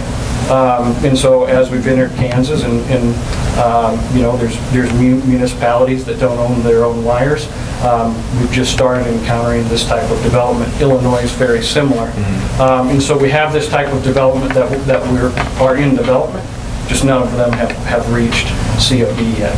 Okay. And so I think if you did some research, Aledo, Illinois would be a municipality that recently we started a development with. Okay, I don't think I looked at that one. Yeah, Aledo, Illinois, Monmouth, Illinois is another community, and Beaver Dam, Wisconsin. Those would be three communities that we're currently working through this same concept with, where they don't own their own electric infrastructure. Also the city of Iowa City. Yeah. We're actually wrapping up our study. How big is Iowa City? About 70,000. Yeah. What's the smallest city you've worked on? I think Aledo's 3,500. Yeah. Okay. Monmouth's about 11,000. Did you read through this, Craig, this document, this contract? Yes. And did you have any concerns? I don't know that I'd say concerns at this point. I mean, I don't know that I knew enough when I was reading through it to develop any concerns. It was all pretty new. And it sounds like a novel idea to the state of Kansas. So I, from a legal standpoint, would want to look at the relationship between any contractual relationship with Bluestem or a company like Bluestem, just generally, and what we have in place with Westar and Nemaha. It may not be in conflict at all, but I'd certainly want to look into that before the city signs off on something votes to enter into this, because the last thing I would want is for the city to vote to do something that would breach existing contracts. And I understand you guys are entering into this in good faith, it sounds like, and you're going to be probably working with those companies, but I think the city should be assured or know that there isn't any conflict there in terms of the contract or potential breaches. Yeah, and before you get started, I guess to me that makes sense, is to at least look at that. Yeah, well, and one of the first items that we kind of, once we get this agreement completed, is a full contract that you guys have with your electric providers. That's one of the very first things that we look at, obviously, because that can either make or break a project. And when I look at this, it looks like that you do this, you look at it, you spend all the money on it. Correct. At the end of the year, it would end if we chose to do nothing. However, for 3 years, then we can't use any of that material to go ahead and use some of your concepts. Do I have that right? Correct. Okay, just want to make sure. Well, so Craig, let's go ahead, Terry. I was just wondering about one question with you guys, because you're talking about a little bit about the feedback into the system if you didn't use it all. How strong are those laws? Because I hear about California and Nevada and Arizona where all of a sudden they're fighting with the people that did the solar stuff. And has Kansas adopted this to where we can tie to the grid if say we want to build something big down here? Yeah, right now you guys would most likely not be able to build something large connected to the grid. That's why kind of what Matt was saying is it's really important to look at actually how much you're using, and not only how much you're using, but when you're using it, and then overlaying it with when you would be potentially generating electricity to make sure that you're not producing too much, to make sure you're not putting too much onto the grid. That's very important, actually. Are you aware that Westar is merging with KCP&L? Yes. You are, okay. They did already, didn't they? Yes. Would there be battery backup, like battery storage? Yeah, great question. So Austin and I did speak about battery power. It is certainly something we can look at, especially with critical infrastructure. That's definitely something that's good to look at. I will say that batteries right now are pretty expensive, and they can drive up the cost of projects significantly. However, it's definitely, if that's something you're interested in when we're discussing scope of work, it's something that we can put an option for it into the contract, absolutely. I know my mother-in-law lives in California, and her home well, she just bought a brand new home, and it has solar panels integrated into the roof. And it stores in a battery, but if she doesn't use as much as what her home generates, PG&E buys back from her. Yeah, so that would be the net metering that Matt was talking about. So Westar does have a net metering policy, and they will typically buy back energy up to a certain amount. However, it's typically not advantageous for you to make more than you are using. The return is usually just not, it's not great. How did you hear about Marysville? Actually, the internet. It's a beautiful thing, isn't it? Yeah, it's a very, very nice little town you guys have, actually. Just as a point of reference, when I did this as an administrator of an electric utility, and we got supplied Westar Energy, or actually KCP&L Energy, and Westar was our transmitter. They typically encourage things like this. You may not think, oh, they want somebody else to supply power. Well, they don't want to go in and upgrade their lines as much. So it's a mutually beneficial thing. They're putting in solar energy. They're putting in all this renewable energy.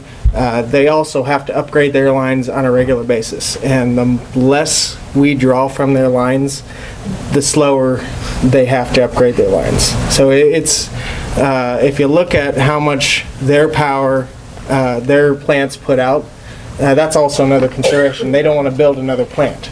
We're using more and more power every day. And it is not beneficial for the public or them to have to build up funds and raise rates and build another power plant. So it's beneficial for everybody, something like this. So if you're thinking about what's Westar going to do, they're going to go, well, thank you for taking the load off the lines. So, and I've been in discussion with Westar about this sort of thing, even a large-scale project, which the state laws for the state of Kansas haven't caught up with net metering just yet. They've been working on that for the last few years. Westar's been trying to push them.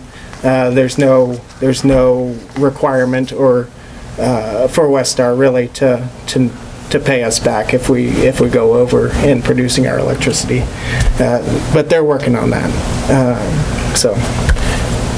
Well, as long as we don't run afoul of, I think what Craig expressed, the mayor expressed, any we should definitely look agreements. At that. Yeah. As long as we don't run afoul of that, I don't see what we have to lose by pursuing it. Right. It seems like a definitely encourage looking at the agreements. Yeah. Do you guys have any other questions for Will and Matt specifically? Just to you keep ownership of the solar arrays, the panels? Correct. So I guess what I'm asking is, like, if a hailstorm comes through, is that on us or you? No, that would be on us. Okay. That would be on us. For the life of the project, we are responsible for operations and maintenance. So in essence, we kind of rent them. The city would rent them from you, rent the equipment. In the in the amount that you would sell the electricity back to us? Is that what I'm? So potentially, and that depends more, that's really when you find that out when you look at the contract. Certain contracts will either allow or not allow you to sell energy. And in the case, if you're not allowed to sell energy, there's a very common structure known as, it's like a sale leaseback, where essentially, yes, it would be a lease in lieu of a power purchase agreement. But it would mirror a power, it would look very similar to a power purchase agreement. Any other questions? So there are definitely different ownership structures like what Will just talked about, and we would lean on the city, you as our customer, and what your preferences are. We would lean on you for what your preference is and structure the business contract between us accordingly. The other thing that I would just touch on is we believe it's important for the city to be able to take advantage of this public-private partnership between Bluestem and the city, because as a public entity, you're not allowed to capitalize on the tax credits that come into play on these renewable projects. And so through this public-private partnership, we take advantage of the tax credits, we then monetize them, and we pass that savings on to you through the business contract. And so it allows you really a much better price than if you would go out and do it on your own. Okay. Well, I kind of feel like we'll let Craig take a look at the Westar contract just to make sure he thinks we can move forward. And then is it possible that we can discuss it next week? I don't know if you both need to be here. I mean, I can... 2 weeks from now. 2 weeks from now? Yeah, or... It would be, July 9th. July 9th. Yeah, Do you anticipate having time to look at it between now and then? I can certainly make time if that's the next day. Is that what the council wants to do? Yeah. Well, I really appreciate you bringing this opportunity to us. And it's just, there wasn't, trying to figure out how this was supposed to work with Marysville was a little beyond. No, absolutely. You had very good questions. Yeah. Okay. All right. All right, well, we'll see you on the 9th. See you on the 9th. Okay. Thank you. Appreciate it. Thank you. Okay, Jake Supionic, is he here? Okay. He has a request. Hey, Dave, he has a request for fireworks. Dave, does he know specifically that we don't allow sky lanterns anymore? I don't think we got paper on that. Okay, well, if we choose to do this, I think it's really important that Dave talks to him beforehand to let him know what restrictions we have, just to clarify that. But anyway, what they're wanting to do is on 6:30, permit fireworks till midnight. Dave, did you see this list? Is this all the neighbors? Is this neighbor list complete? I haven't seen it. Do you know, Debbie? I think. Yes? I think that's most of them in the area. Okay. Do you guys have any concerns other than, I guess, trying to make sure they don't do sky lanterns? You guys have any other concerns about this? So, assuming that Dave would clarify with him what is not specifically allowed. There's a lot of woods and grasslands around there, but it's been pretty wet, so that's probably not a big concern. I know all the rain probably helped this. Yeah. So, is there a motion? Are you guys in favor of this? Is Durkin on here? No, but Bruce is here. Bruce? No problem, we've done it every year, enjoy it. Bruce is okay. We're glad you're here, Bruce. I'll make a motion that we allow Jake Supionic to have his fireworks on June the 30th till midnight. Second. Is there any further discussion? Dave, you'll take care of communication? All in favor say aye. Aye. Opposed? 7-0. All right. Let's see. The next item is a use permitted upon review. That has to do with that property on Jackson Street where they're putting it, or Dave is here. He can talk then. Go ahead, Dave. The Planning Commission met in May to review this triplex housing development. We reviewed it just to see if we wanted to pass it on for a public hearing, which we did in June. We had held a public hearing. We had no opposition or anything here at that time. So the Planning Commission went ahead and approved the site plan and the use permitted upon review. And that has to come before the governing body, which we're doing tonight, for a final approval on. So the Planning Commission approved it, had a public hearing, and now we just have to confirm that, basically, right? Yes. Affirm it, whatever. You guys have any questions to Dave, the birthday boy Dave, about this triplex? For next year to answer too, if you want. No, but they got by the Planning Commission on this 6th day of 14/2018. I think it's supposed to be the 14th day of 6. I think they got the things turned around. Where are you at? Are you on page 28? This 6th Oh, yes. Yep. The 14th day of Should be the June. 14th day. I think Kevin Cromie, I think that's Kevin Cromie's signature. Yeah, I think so. Oh, I see. Yeah. Just filled it in backwards. Yeah, put them in the wrong spot. I don't know if it makes a lot of difference, but it might. Well, there's no 14th month, so. Yeah. You can change those and have them initial it, okay, just so the document is I correct? don't think we have 14 months. Or maybe you even want to redo the document, just so when you, do you have to file this? Yeah. Why don't you go and have that corrected before? Okay. Okay, good catch, Diane. Well, I kept looking at that and I thought, it doesn't look quite right. Is this being built over the alley, the vacated alley? I was trying to figure this out. Is this extend over the vacated alley or just To the into the backside? easement? The alley would be to the south. The alley would be behind it? Yes. This isn't the lot next to the street right away there that he was going to buy. This is a lot, 2 lots to the east. And so when it's, They already own that one. so it says half of the vacated alley, that's the alley south of Jackson? Right, that's already been vacated to that property. Okay.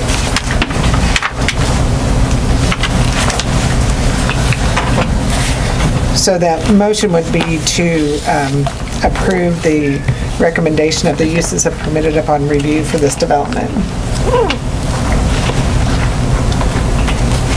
I so move. Second. Is there any further discussion? All in favor say aye. Aye. Opposed? 7-0. All right. Now you can build, Nick. Not yet. No. One at a time. Not yet. No, I mean, we gotta wait for the building permit now. Oh, okay. Okay. All right. Dave, you want to do the next one? Okay, got a couple of unsafe structures we're going to start off with. I believe we're doing it the right way. What we've done is we've got a couple here. You guys approved to have a resolution and a public hearing. Need to publish this in the paper 2 weeks in a row. And there's like a 30-day waiting period before we can do the public hearing, and that should be all correct in this resolution that Debbie drawn up here. So then we would have the hearing on the 13th. Right, and it gives the people a chance to come, see if they want to repair it, fix it up, or tear it down, or whatever the city wants to do then. So once we have this hearing, it allows us, the city, to tear it down? If they're not going to do anything with it, and, yeah.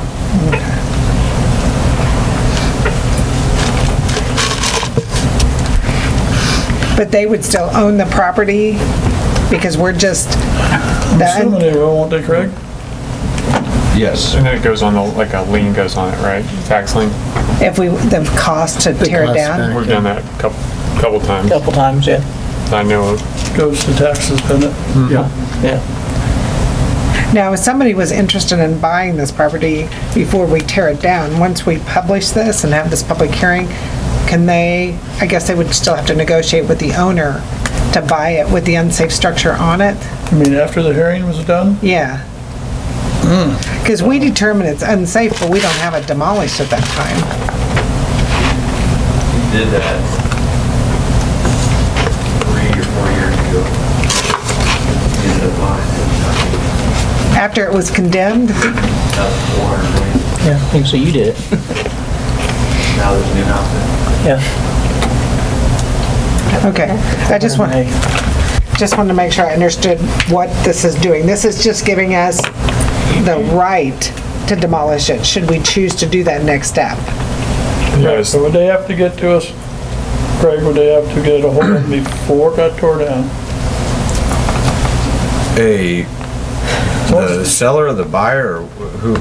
Well, if we decide to tear it down and we tear it down, it's done. They're gonna have to go through taxes to buy that property then, wouldn't they? Right, if there's a lien, yeah, they have to clear that title. It's still a private transaction as far as I know. If somebody got wind of this, it was gonna get tore down and they wanted to go to her and buy it before we tore it down. I don't see any something we just have to reconsider. prohibition on that. Okay. Okay, I just wanted to see that. I don't know if it happened before or after the hearing. That's yours. I'm stealing your pen. I'm sorry. I don't know if that changes anything either. Okay. So I think we just want to proceed and make sure we have the right to tear it down. Start the process. Okay. You have anything else, Dave? Just the other one. Wait, here, well, let's vote on this one first. Move to approve resolution 2018-02, condemnation of 1210 May Street. Second.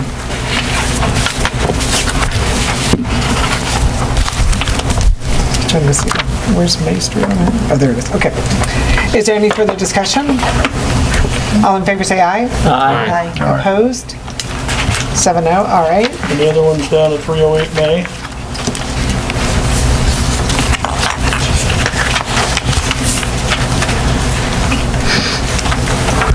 Move to approve resolution 2018-3 for the property at 308 May. Second. Any discussion?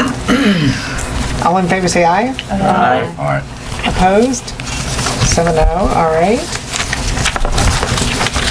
David, are you done? Then we'll see how this goes, and if you want to do more, we'll do some more. Okay.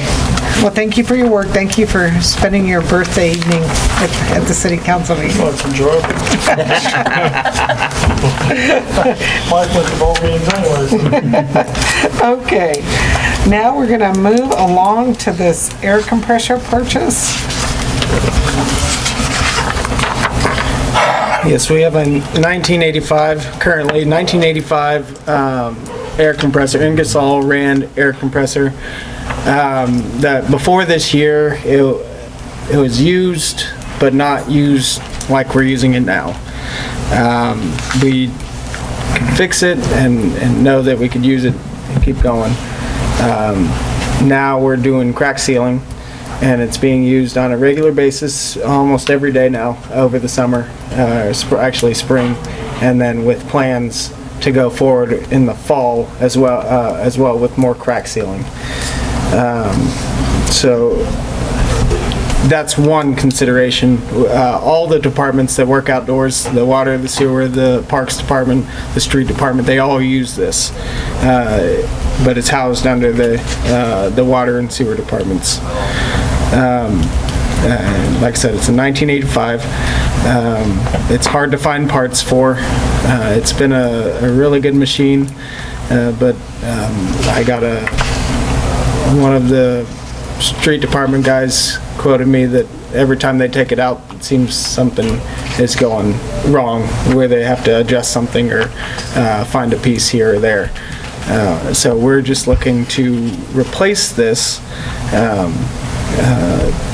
so we can go forward. Pretty old machine. It's due for replacement, and we didn't realize it was going to be a problem until we pretty much got through with our crack sealing this year. So it wasn't included in any budget documents or anything like that. It was just, hey, if we want to keep doing what we're doing on the streets, we probably need to upgrade our equipment.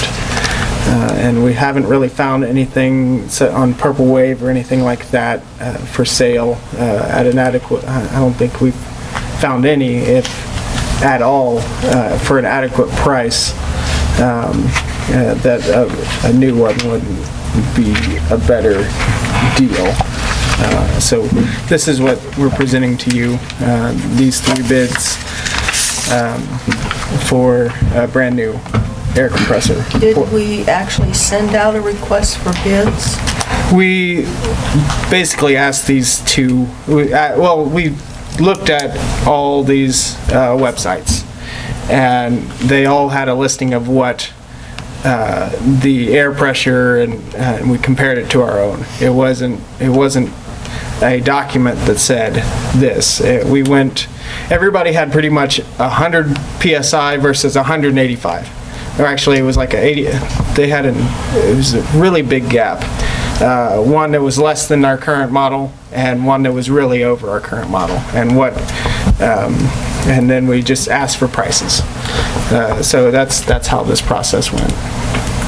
I'm kind of surprised that we haven't discussed this before. I mean, that was our whole concept of having vehicles and capital improvement plans.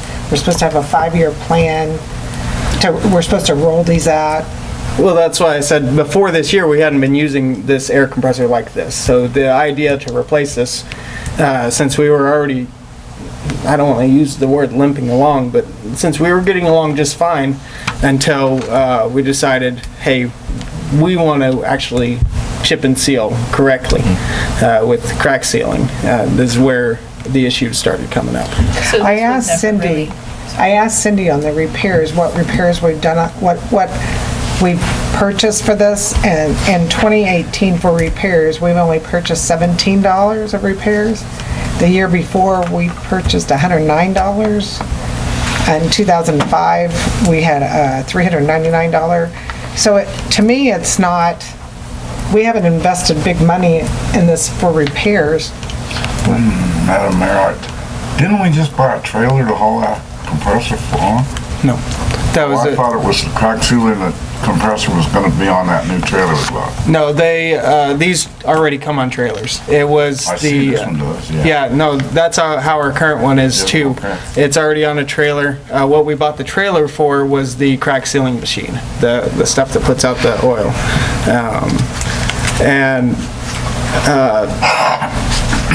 Yes, those are low costs, but high hours. And actually, our guys have to take pictures of the parts so the dealer can find those pieces, and sometimes it'll take 6 months to get those pieces in because they don't make them anymore. Why don't we postpone this to the budget workshop and discuss a little bit further? Are you guys okay with that? I got one question. Okay. Why are we pulling it all out of water and sewer? Oh, that surprised me too.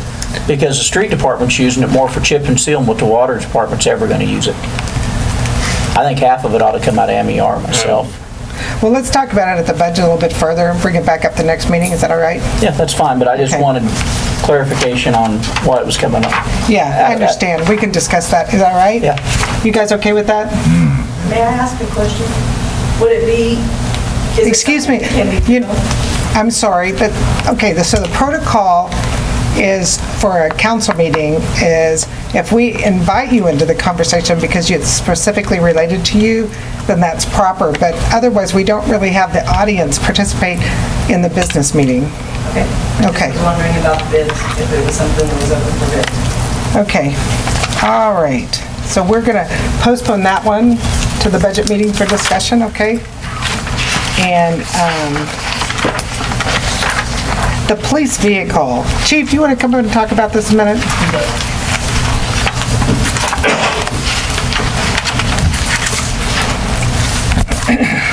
We had it put on tonight's agenda, so the mayor did from the workshop. For this vehicle, I had a question coming to me today. Is it a used vehicle? It is. I figured that out when I saw the 2016 after I talked to you. Yeah, Like, oh. well, the reason we did it, we were looking at the use is because of budgetary reasons. It saves us about $10,000 by not buying a brand new one right away. And that gives us time over the next few years to inherit it into the fleet and get it on the 5-year rotation or the 5-year plan as well. That's why we decided to go with, instead of asking for a brand new vehicle. Now, our attorney contacted me today about the Juvenile Justice Code. Not sure where that came from. We don't, it's not in the Juvenile Justice Code for vehicles like this. Juvenile Justice Code is for all kinds of things but that. It is in the training that we do when we go in, we have people, talk about dealing with the juveniles, interviewing them, that kind of stuff.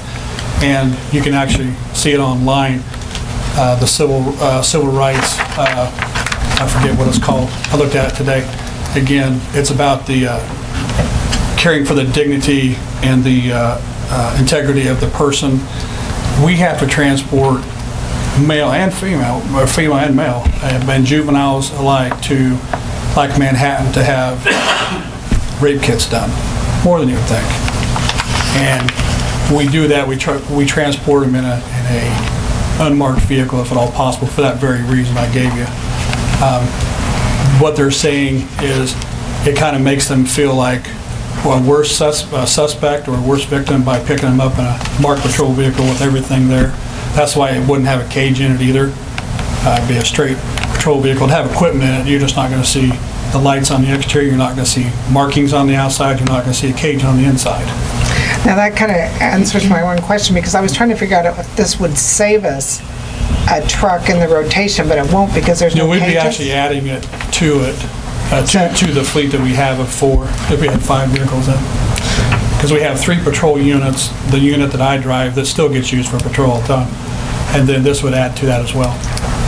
It wouldn't be strictly for transport. It would be, to be honest, I'd probably assign it to my assistant chief, and then they could use it for this. One of our vehicles then would be available most of the time because one of us is usually around.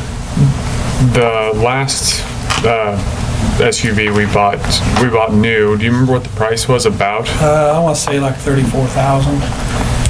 This is an SUV? It's just like our little white Explorer. It's a Ford Explorer. It's just a 2016. High Patrol sells them. They have to turn them in before $50,000, and then they resell them for that. And that, and that's was my. I'm sure they take probably pretty good care of their fleet, but is it worth the savings to? It's already got 50,000 miles. 100,000 mile powertrain warranty with it. It's transferable. Okay, so it's still got 50,000 more powertrain. 50,000 more miles on the powertrain. Would it if you want to buy a brand new one, I'm all for it too. Well, I'm just trying to help save you some money on this. Would it be put as many miles on this as our trucks? Probably not as many as if we assigned to Dave to drive. It's like mine. That's why mine gets rotated every 6 instead of every 3 to 4 like the patrol units do. It would depend on the mileage. If it got toward 100,000 miles, then we would come back to you and say, hey, next year we think about rotating this out now. And then we'd know about how long they're going to last. To be honest, we just don't know in the beginning with it. And the reason you're seeing it tonight, I said get on the waiting list. There is a waiting list. They had a department back out. When he called me back and says, hey, I got 6 of them sitting here. 3 just got spoken for. I have 3 left. 2 of them actually have all the lights and everything pulled out. I don't understand that because you're going to pay to put them all back in again at a lot more than $1,000. So I put a hold on one. That's all I did. We didn't buy it by any means, but I put a hold on it and brought it to you guys. It's come sooner than we were actually planning later this year. But I was going to say, you just brought it up for the first time. No, it has not. We do know that. There is a couple things on the, I don't know if it's on that sheet or the email it gave me. It had 2 scratches that were repaired and 2 windshield dings they had repaired. They keep really good records of everything they do. They have to, or they get fired. So that's why it came up so quick. I was going to say, because you just brought it up at the budget meeting and was in the packet, I was kind of shocked. Well, yeah, it shocked us. We figured, okay, we'll get put on the list later this year or the first year when they come out again, we'll be able to grab one. And he says that we wouldn't have been able to, except they had the department order 6 of them, and then the department is not backed out. So now he's stuck with 6 more. And he says, since you were calling, we'll let you grab one if you want. That's why I brought it to you tonight. And it's going to come out of MER as we talked that night, not the budget. How do you guys feel? I guess if it's coming out of MER, I guess it really doesn't matter if it's 2018 or 2019. Were we totally convinced to do it at the budget? I'm trying to remember how we talked about it, but I guess this is our chance to vote on it. One of the costs that we have setting these up, though it comes with lights, it comes with siren, it comes with the antenna cables, but we have to put antennas on it. We don't have those, and those are probably $50 a piece. But the radios alone between those are about $4,000. We have the radios to put in. The IMT group that I belong to is going to give me a brand new one for my vehicle. We're going to take that one and stick it in that vehicle if we can. And then I already have a VHF to stick in there as well. And those are only about $1,000, but the 800 is a $3,000 radio that they're giving us free to use. Well, these would probably be all pretty much highway miles. Oh yeah, that's all they are. Yeah. You don't see those on dirt roads very often. No. How do you guys feel? Madam Mayor, I just wanted, if we're talking about buying this to help out, but what is, when with the last budget meeting, we're talking about we're gonna buy another next year, unlocked deal too? This is it. This is the one. It just came up earlier than we expected. Because like I say, that other department ordered, they had 6 on hold. Well, then they backed out. And then he's stuck holding 6 of them, 3 left now. Okay, well, then the sirens or whatever it's not gonna have on it. Yeah, the siren system's on it, the lighting system's already on it. The only thing we have to put in is radios and antennas, and the $4,000 of radios we already have. Now, if we decide to add a gun rack and stuff like that, that's extra, that just comes out of our equipment fund. That's gonna be unmarked. What's that? It will be unmarked. It'll be unmarked for the reason, just like mine is for the transport and stuff like that. Is it white? It's white. First thing I asked. I had to match all the rest. Well, because the Highway Patrol, they have multiple colors, but yeah. I know, that's why I was like, is it white? It is. You guys have any other questions for Chief? Does anybody have a motion to have him proceed and buy it?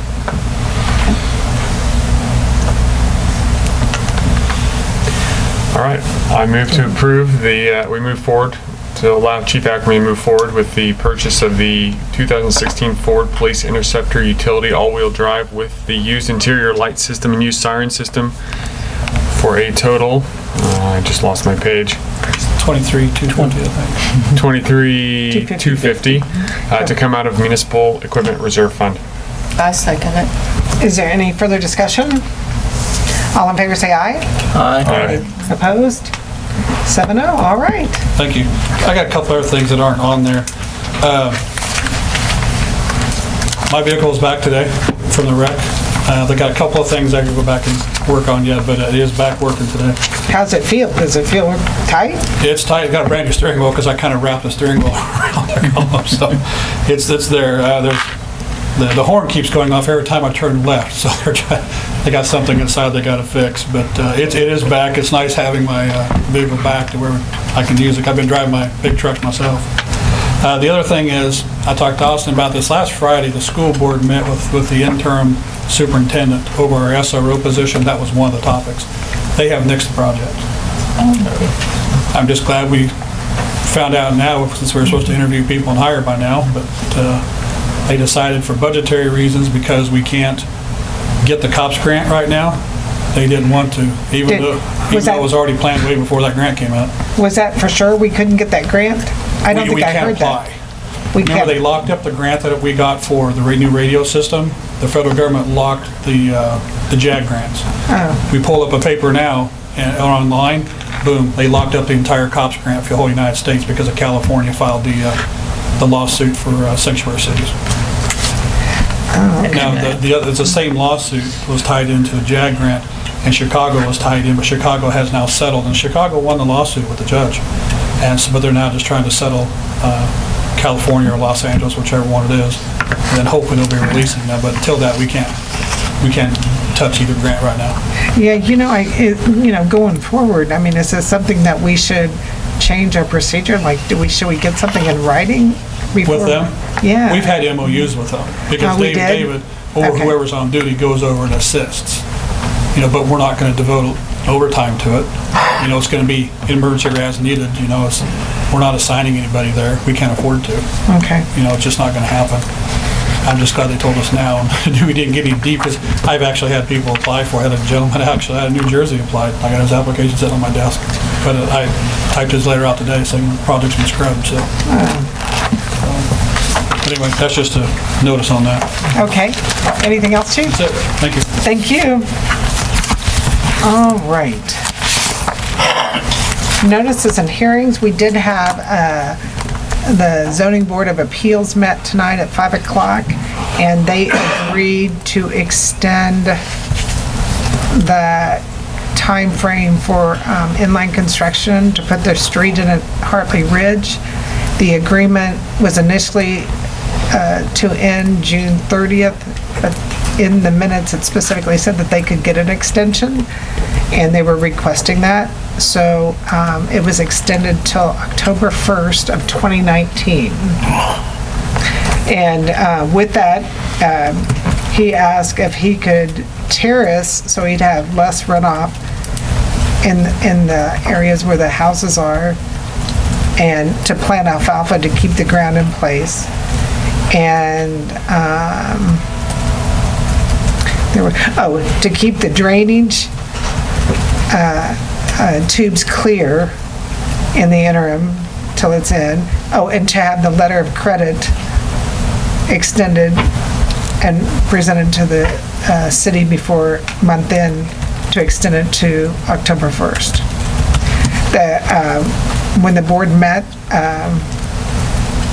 they weren't sure with our low water, the water that we've received, the rainwater that we've received, if the compact had been sufficient.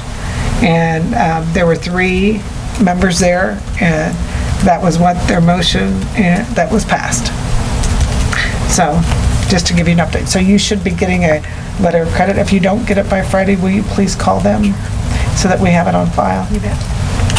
Do you guys have any questions about that? All right, we'll move along to the consent agenda. Just one item. Move to approve the consent agenda. Is there a second? It's convention and tourism request. Is there a second? I'll second it. Any discussion? All in favor say aye. Aye. Opposed? 7-0. The next item is the appropriations ordinance. Move to approve the appropriation ordinance number 3677, the amount of $294,470.84. Is there a second? I'll second it. Is there any discussion? Roll call, please. Boss? Yes. Graham? Yes. Hughes? Yes. Fry? Yes. Stroller? Yes. Theron? Yes. Barnes? Yes. 7-0. All right, we'll move along to Austin's report. I got 2 items. First one is street bids for Hometown Drive. And we had 2 bidders again, AHRS and Inline. One came in, AHRS came in at $182,278. And Inline came in at $150,185. We anticipated about $150,000. I think me and Tony Deaver talked about that as well. So that came right in as expected, somewhere in there. I thought that on the master plan last month, you had it at 125. That was probably my initial guesstimate before having it engineered. So I don't think Well, I see we put some gutter inlets and stuff in here too, because originally there was only one. There's only one, yeah. Out there, now there'll be 4. Yep. So I'll have to do some gutter work and underground work, so. Yeah, and I think when I initially estimated it, we didn't include the entryways to the driveways. But when we included those, that gave us a little bit more leeway to play with how the drainage goes. So we could slope it slightly a little bit more than if we just left the driveways as is and tried to match back up. So that was probably that, so right in there. So, are you guys okay with accepting that bid and getting it done? I move that we approve the bid from Inline of $150,185 to come out of the sales tax fund. Second. Is there any further discussion? I'm still concerned about dipping out of that sales tax fund. I know. It's a depleting resource.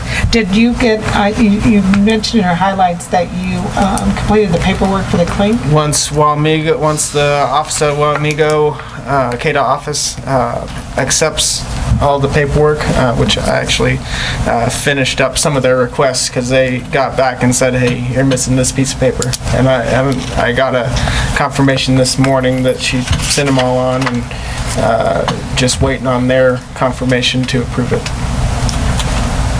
If that makes you feel any better. I was just, $300,000. $300,000 is a big chunk. Yeah, it is. Any other discussion? Get a motion in a second, right? Okay. All in favor say aye. Aye. Opposed? 7-0. All right. Okay, second one, we just need at least one more budget workshop. Actually, the last budget workshop, we made it out with a few changes, requests, and I think one more budget workshop, unless something you guys think of needs to be changed in the budget that's drastic. I think everything we talked about can fit in there, so we need at least one more to make sure everything was addressed. And then we can approve, and the goal is to approve by the last meeting in July for publication. So we can have and I made a mistake, our budget hearing on August 13th. So I was looking at some dates. I initially thought the week of the 9th, possibly July 12th. But Carla's been asking me about different dates. Well, I initially said this week because you were trying to stay away from 4th of July week. You guys want to stay away from 4th of July week? Mm-hmm. Yes? Mm-hmm. I don't care. You don't care? Me either. I mean, we could do it like July 3rd. Doesn't matter. Is anybody going out of town for 4th of July?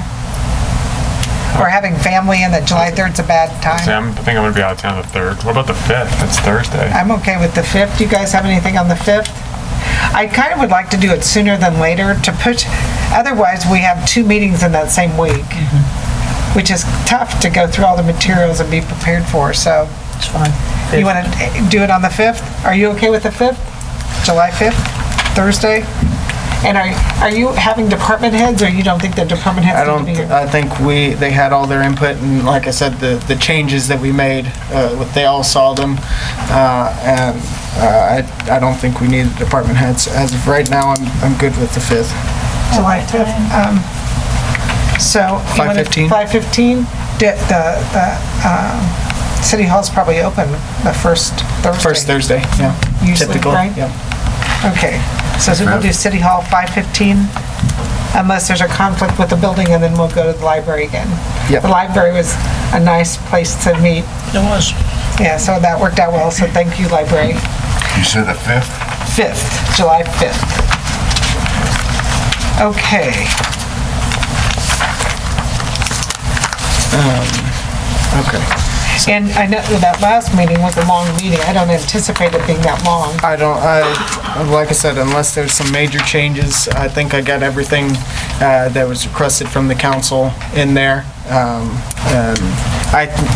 It's all should be ready to go right now. I just got some tweaking to do. Just some thoughts I forgot to incorporate into the budget, but should be good to go. Okay. You guys have any other questions for Austin? Debbie, do you have anything? I have one thing. There's going to be somebody here from Marshall County Emergency Management next time before the meeting to take pictures for badges. So if you would be prepared, they're just going to take a quick photo for the, several of you in here don't have the badges, so. Okay. All right. We got our badges, huh? I got one more thing to talk about. To the replacement of Larry Wenzel, because he's retiring as of July 1. We have one of our part-times that is willing to step into a full-time position.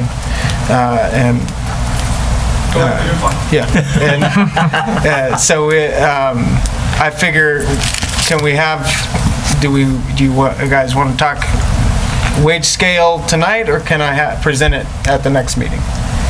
Because, I mean, it's... Yeah, he won't legitimately be able to start till July 9th. And that would be his first work. Then you have his paper. He won't be paid for 2 weeks after that anyway. So. Right. So you'll bring that request on the 9th? Okay. Now, Bryant Ferking actually has accepted the position to move into full-time from part-time, which we do have to send him to the full-time academy. He's only been through the part-time. But we don't have to do all the psych evals and all that kind of stuff normally because it's all been done already ahead of time. So he has to go, is it 10 weeks or 14 weeks? 14 weeks. Once we send the paperwork in, there's a class that starts July 9th, actually. I don't know if they'll put him in that class. I highly doubt it. The next class will be September or something. We won't get him back to like the 21st of December. Can he work before that class full-time? Sure he can. Yep. He has a certain time frame to get that done? Is that how What's it works? He has a certain time frame upon being hired to get that done? The new statute says first available class. Okay. Legitimately, KLETC could call and say, hey, we have an opening, we're going to fill it with your guy July 9th, unless it creates a hardship, which it would not, to be honest. Then we get him back in October, which would be nice. How long has he been a part-time officer? 2 to 3 years now. I thought it was a couple years. 2 to 3 years now. I looked at his file. I can't remember what the date was on it. But I'm glad to be able to hire somebody that's already embedded into the community. Got a family here, and he's worked for us for a few years, so he knows what the system is. He will still, once he comes full-time, have to train full-time then. You receive a lot more, hands-on than you do when you're part-time. So he'll probably look at a month of training with us before he actually is on his own. Well, that's a blessing. It is. I was glad to see it. Now, to be honest, part-time is harder to fill because you now, by statute, have to go through the 2-week academy. Not many people want to give up 2 weeks of their own vacation time with their original job just so they can work with us twice a week or twice a month. It's hard, but we find them once in a while. We'll look. It may be a while, but we'll look. So I'm just glad to get the full-time, get our staff back to where size it needs to be. Yeah. Well, that's great. That's good news.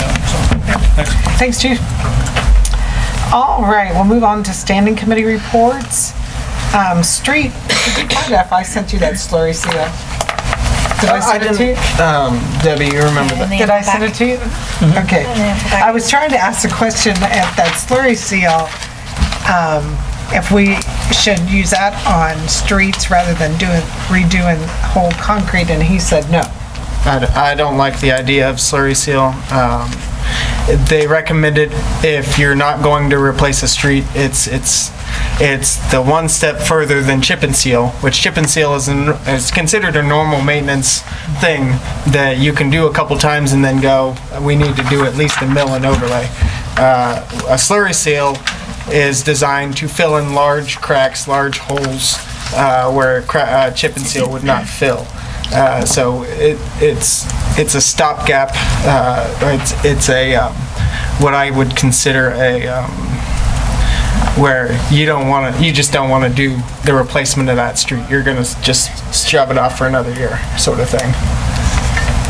Well, when we get our long-term street plan, would it be a good? I mean, if we see that we're not going to get to a street like for 8 years, is it a good option to put that small investment in to do it? It depends on the street. Maybe an asphalt street, probably not concrete. Okay.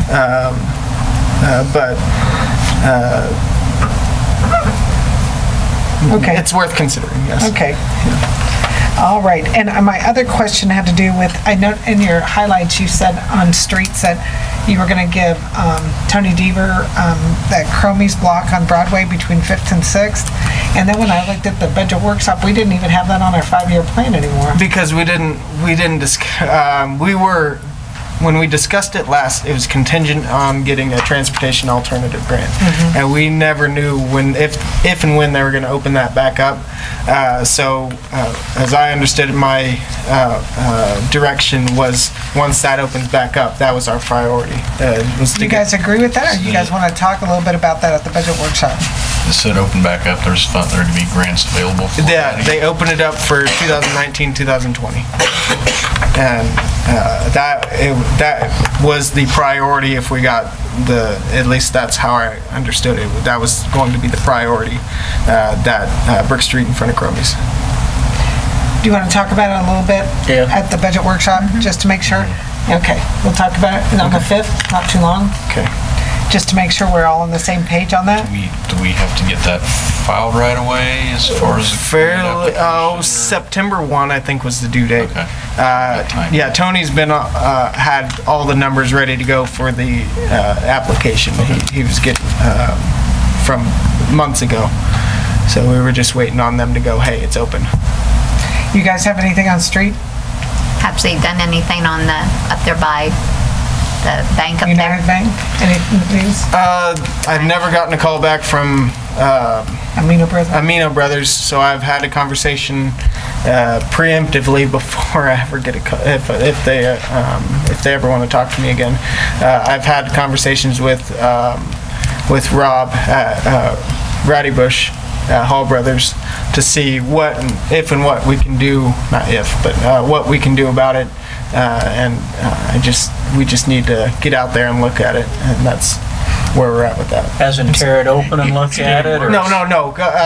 To show them the extent, it is getting worse. Pretty soon it'll be popping up, and won't have to dig in to look at it. It'll just be not tear it open, but to go, we like it from here to here, and tell me now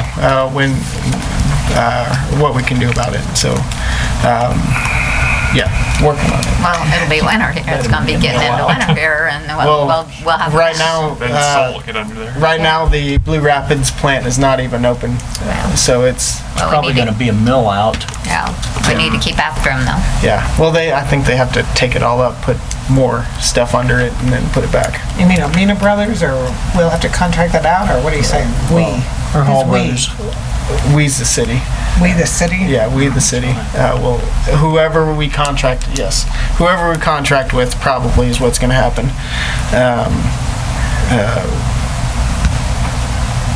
To dig it, basically take out that chunk of asphalt, make sure there's a proper base under there, pack it down, and then put it back. Madam Mayor? Yes.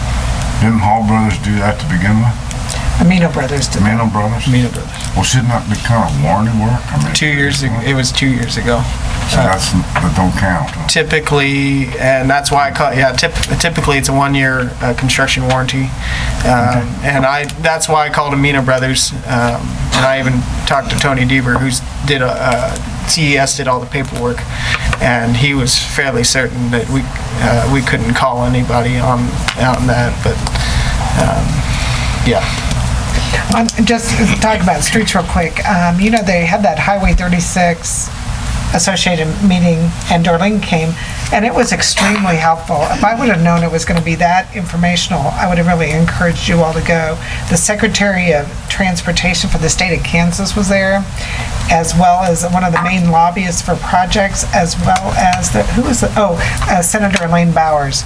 So they gave a wealth of information about streets, which I did not anticipate. So anyway, next time they're in town, we should look closer at the agenda and see if, to encourage people to go. Anything else on street? Okay, water and sewer. I was reading through the highlights. So are we, CIPP going to start this week? Yes. So Charlie's construction got done? Yeah, they were working on their last project today. So the CIP is here and ready to go, they're ready to They were planning on tomorrow to start. Okay, that's good. And then I was reading in the highlights too, something about broken wires between Walmart and Pizza Hut. Was that because of O'Reilly Construction? On water and sewer, they were talking about broken wires in the highlights? It more than likely was. That's if they dug up and hit the tracer wire, is what I'm thinking that's talking about. Because it was kind of weird, because it had broken wires at Walmart, and then like a day or two later, it had broken wires at Pizza Hut, and I was like, O'Reilly's right there. Yeah, that's more than likely. That's what I would think. And then the last thing, I got something in an email talking about how you can check the interiors of water tanks with robots. Yes. Did you see that? And you don't have to drain them. Yeah, and you save all that water. Yeah, there are companies that do that. They'll put a submersible drone.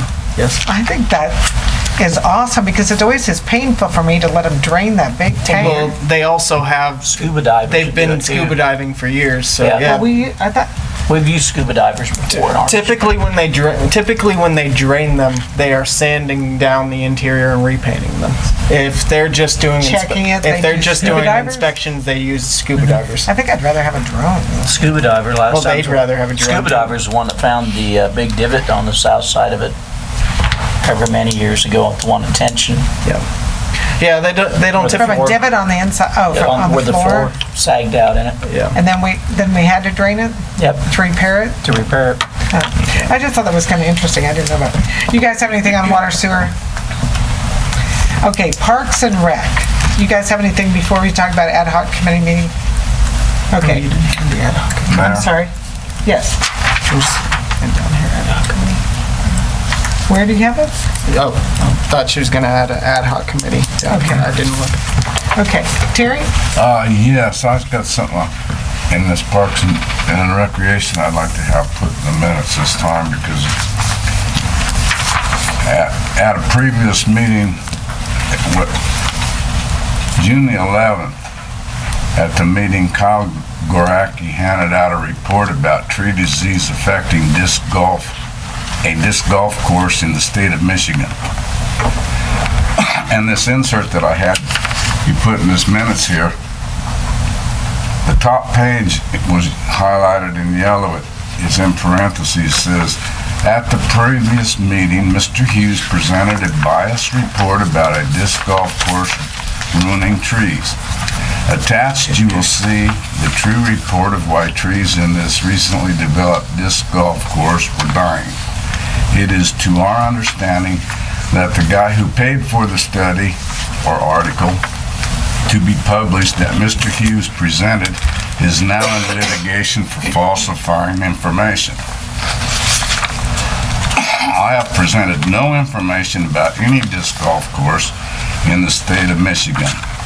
At our May the 29th meeting, I provided 2 articles entitled, first one was Land Requirements for a Disc Golf Course. The second one was Disc Golf Course Design Tips, both from the Infinite Disc website. At our June 11th meeting, I provided news articles about injuries sustained from flying discs, 2 that occurred in Manhattan Beach, California, 1 that occurred at Martha's Vineyard, Massachusetts, and 1 that occurred at Huntington Beach, California. I provided no report about a disc golf course in Michigan, and I would like for this to be reflected in the minutes. You got all that? I can give you a copy of it. Okay. Yes, this copy is for Debbie. Is that a copy for Debbie? Okay.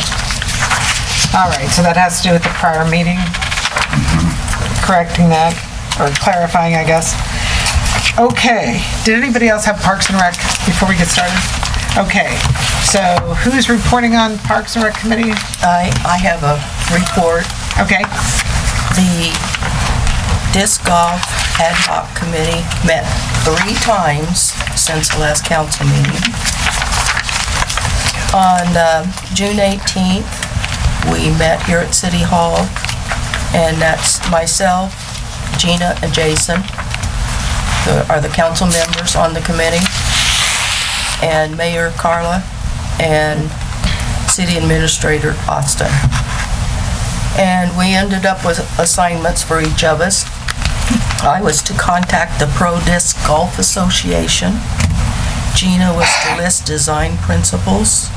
Jason was to contact the Trails Group. And Austin was to contact property owners, Huffman, and buyers to see if there was any interest in selling some of their property that adjoins Lakeview. And the mayor had a suggestion if the course is put in Lakeview, that maybe a splash park might be considered to put in.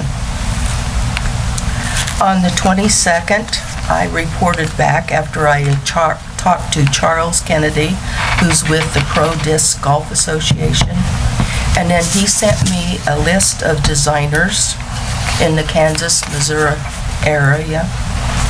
He said to ask what courses the designers have designed, what their years of experience, and then he said contact the cities or entities where they have designed courses and ask for how they were satisfied or not satisfied. And he also said, buyer beware. I'm not sure just what he means by that, but he stated just because one is a championship player does not necessarily make him a good designer for a community course or even a championship course. And that's something also to consider. A community course would be one that most people would like to play. A championship is going to be more challenging. I had responses from several designers. Alan Fox in Manhattan, he's had 2 years of experience. He has designed the Tuttle Creek Family course, 9 holes. Fancy Creek, which is a new one at Randolph, near Randolph, 9 holes. And also an 18-hole course near Riley, and I believe that's considered a championship course. Dick Parker from Stillwell has had 8 years of experience in the Kansas and Missouri area, and he has redesigned courses for park and rec groups. Carla had a response from Eric McCabe, is that? From Emporia, and a Russell Swars, and I'm not sure where he's from. Jason reported that Randy Brown with the Trails Group says they are not interested in a disc course near the trails. And then Gina listed some design principles, and I don't know if you brought those along with you. Yeah, I have a few. Okay. Do you want to go ahead and read them? It was just a quick verse rough draft at laying out some proposals. But ensure the design principles and safety distances on a safe disc golf course are followed, and it's an outline. I said see attached for reference. Visit Marysville and walk the proposed areas with the disc golf committee to determine the best location for the disc golf course. Ensure the guidelines laid out by the Professional Disc Golf Association, the PDGA disc golf course design recommendations are followed. See attached for reference as well. Include materials and labors in the quote, and provide references of related projects and lists, and design detailed map to scale with out of bounds indicated and safety measures included with dimensions. Thank you. And then on the 26th, which was yesterday, we met at 5 o'clock at Lakeview by the Country Club Lake. Myself, Gina, Jason, from the committee, Mayor Carla, and we toured the locations: Lakeview, Lions Park, Airport East, East Jackson Street, which is across Highway 77 from the city park, Trails Ferry Park levee, and the east levee off 3rd and Jackson, that whole big area down there. The committee makes the following proposals to council. One, we're proposing looking at 3 locations. Lakeview redesign. Number 2, East Jackson property, which is east of City Park. And 3, Trails Ferry Park levee. Number 2, contact area cities as to their procedures in establishing a course. And number 3, designers be contacted to look at the 3 locations and submit a rough design. We're not, excuse me, we're not looking at the park anymore, the city park? That was not one of the locations? Wasn't that what we were kind of telling people we were going to do at the last meeting, is that if we determined that that was a good location? I didn't think we were pulling out any locations until we decided the 3 locations. I think we talked about City Park adding East Jackson or just Jackson and let them decide. I think that's what, as we talked that day. That is not I personally feel like that's acting in bad faith, because we said if the designers come back and say City Park, I mean, we can go to the video, I guess, but if they come back and say City Park, well, then we'll agree that we'll look at doing it in City Park. Whereas now to remove that as an option, we can't remove seems like Park as an option. We're really acting in not good faith. Did we? I don't think we were removing it either. We were saying, give them the option of City Park, giving the option of doing City Park plus East Jackson, or just doing East Jackson. I think that's what we came up with yesterday. Oh, you think we left it? I think we left it at their. We left. Okay. I thought we left it that. We really didn't have a kind of a wrap up. Yeah. So it'd be City Park in conjunction with. Well, it could be City Park. It could be City Park plus East Jackson, or it could be just or East City Jackson. Park alone. Okay. Or just East so Jackson. So that'd be 4 locations. Well, you have Lakeview, you have Levee, you have City Park, you have City Park with East Jackson, and you have East Jackson by itself. So that'd be 4. 5. 5. Okay. The mayor mentioned that Senator Elaine Bowers was at the Highway 36 annual meeting, and she said that when dealing with the legislative body, when you want to propose something, have a vision, and number 1, present your bill or idea.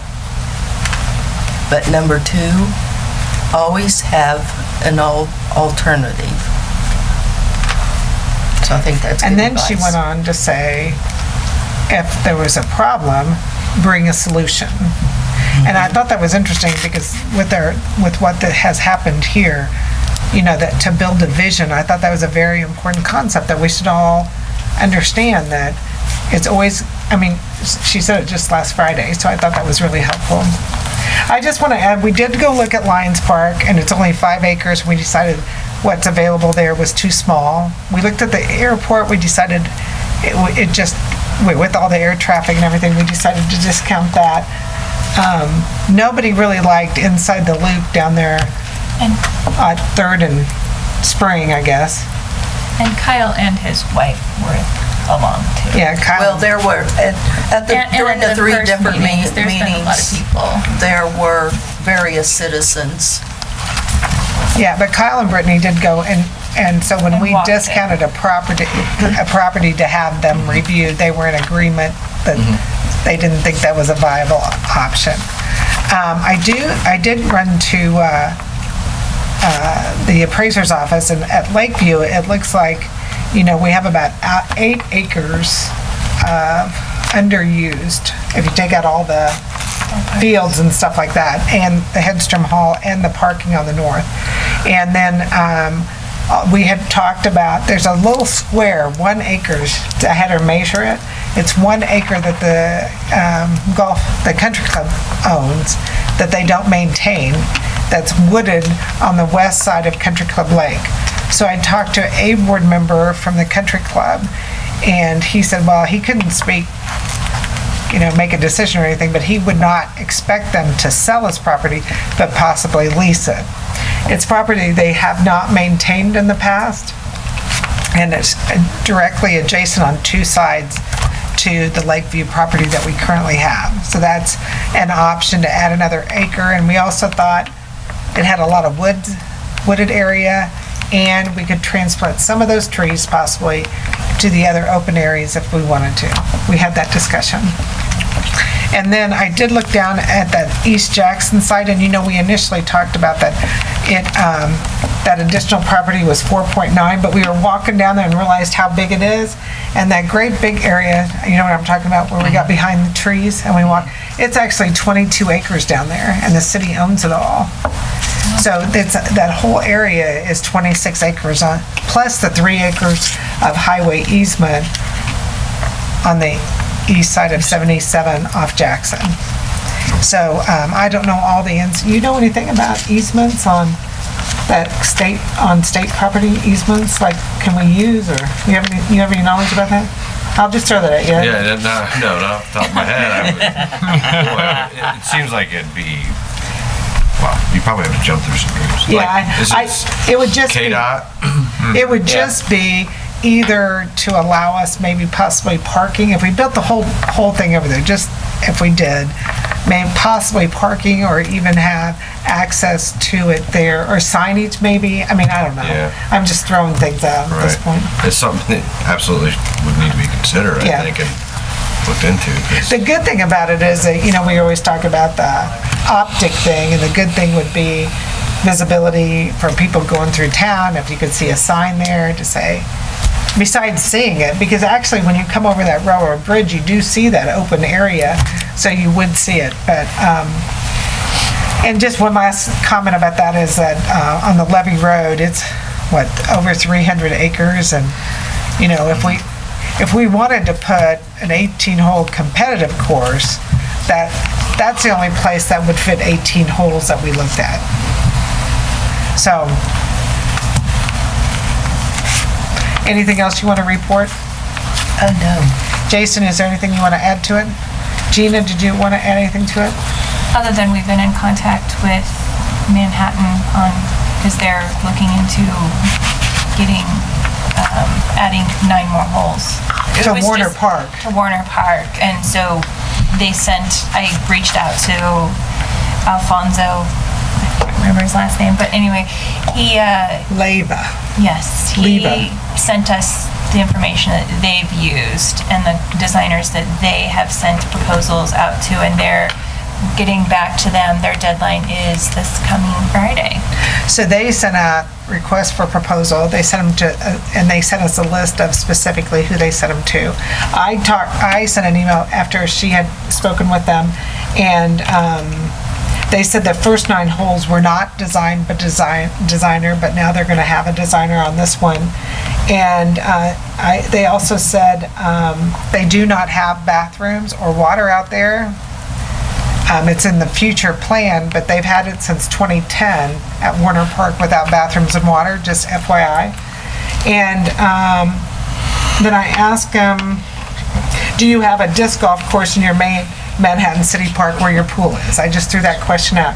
And he said, we do not have disc golf in City Park due to the high volume of other activities occurring there. We try to keep disc golf in our parks with plenty of open space. So that's just from that guy. So I would like to talk just a minute about the demo that we had, that Kyle and Brittany put on, which I think was very nice, and I'm really grateful they hosted it. I was guessing there was about 40 or 50 people there, and about 30 to 40 people played. And each group, they divided them into 4 groups. Each group had an instructor to help us know what to do. And I played 2.5 holes. It was not difficult to learn. My instructor was Mark Jones from Greenleaf. And I did have Mike Getke with me, and he did get a par one time, so congratulations, Mike. But, again, it was fun. It was a nice activity. It was family friendly. However, I still had safety concerns. But first I'm going to ask Diane, you were there. What were your thoughts? I thought it was fun. I did terrible. I probably took me about 10 shots to get to the to the thing. Carla got hit by I parred 1 hole, so I was like, yes. Carla got hit by a disc, but yeah. And Bobby's not here. Did anybody else go down there for that event? I wasn't able to. 2 of them went in the swimming pool. Okay, so I have these safety concerns. So I was walking. Remember the hole that's up by this? I wanted to go by the swimming pool. I was at the swimming pool, and I wanted to go to the wooded area because that was the hole that I was most concerned about. So my friend and I were walking down the sidewalk, and a disc hit me in the leg. Jenny saw it out of her peripheral vision. I did not. And it hit me in the leg right above the knee and left a bruise. Now, I didn't get injured, but I did get bruised. And I guess my concern with that is if I was walking with my grandchildren, it hit me in the knee, but it would have hit them in the head. So, and to be honest, the guy that threw it, Lucas Paget, he came afterwards and confessed. Packet. And apologized. But anyway, so that sidewalk, even he threw it from way back. Like 40 yards away. That was when he first started. That he plays a lot, and he let go, and it just went sailing in. He's like, and he saw Carla walking just as he let go of it, and it hit her square. And he, Yeah, so but, I mean, even with that great big open space, me, got hurt walking the sidewalk. So then I went on up to, is Chief still? I went up to the wooded area and was with a group, and Chief was with my group, and he threw a disc and hit like a 3-inch piece of bark off the tree. Now, this is the only one that hit the bark off the tree, but Chief did that. I didn't know I did. Yeah, I took a picture of it. Yeah. So it's about that is well, that's what preempted my writing to.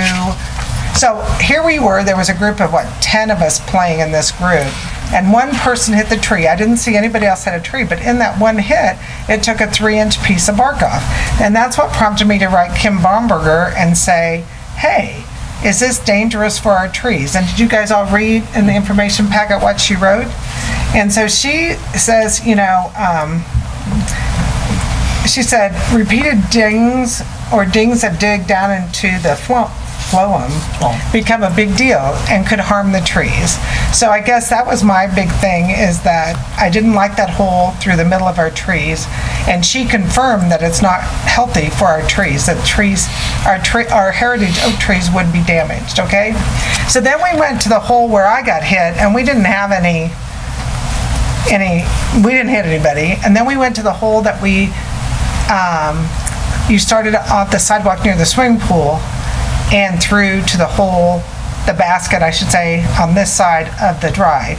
And Ron Green threw it, and it went inside the playground area where the swings are.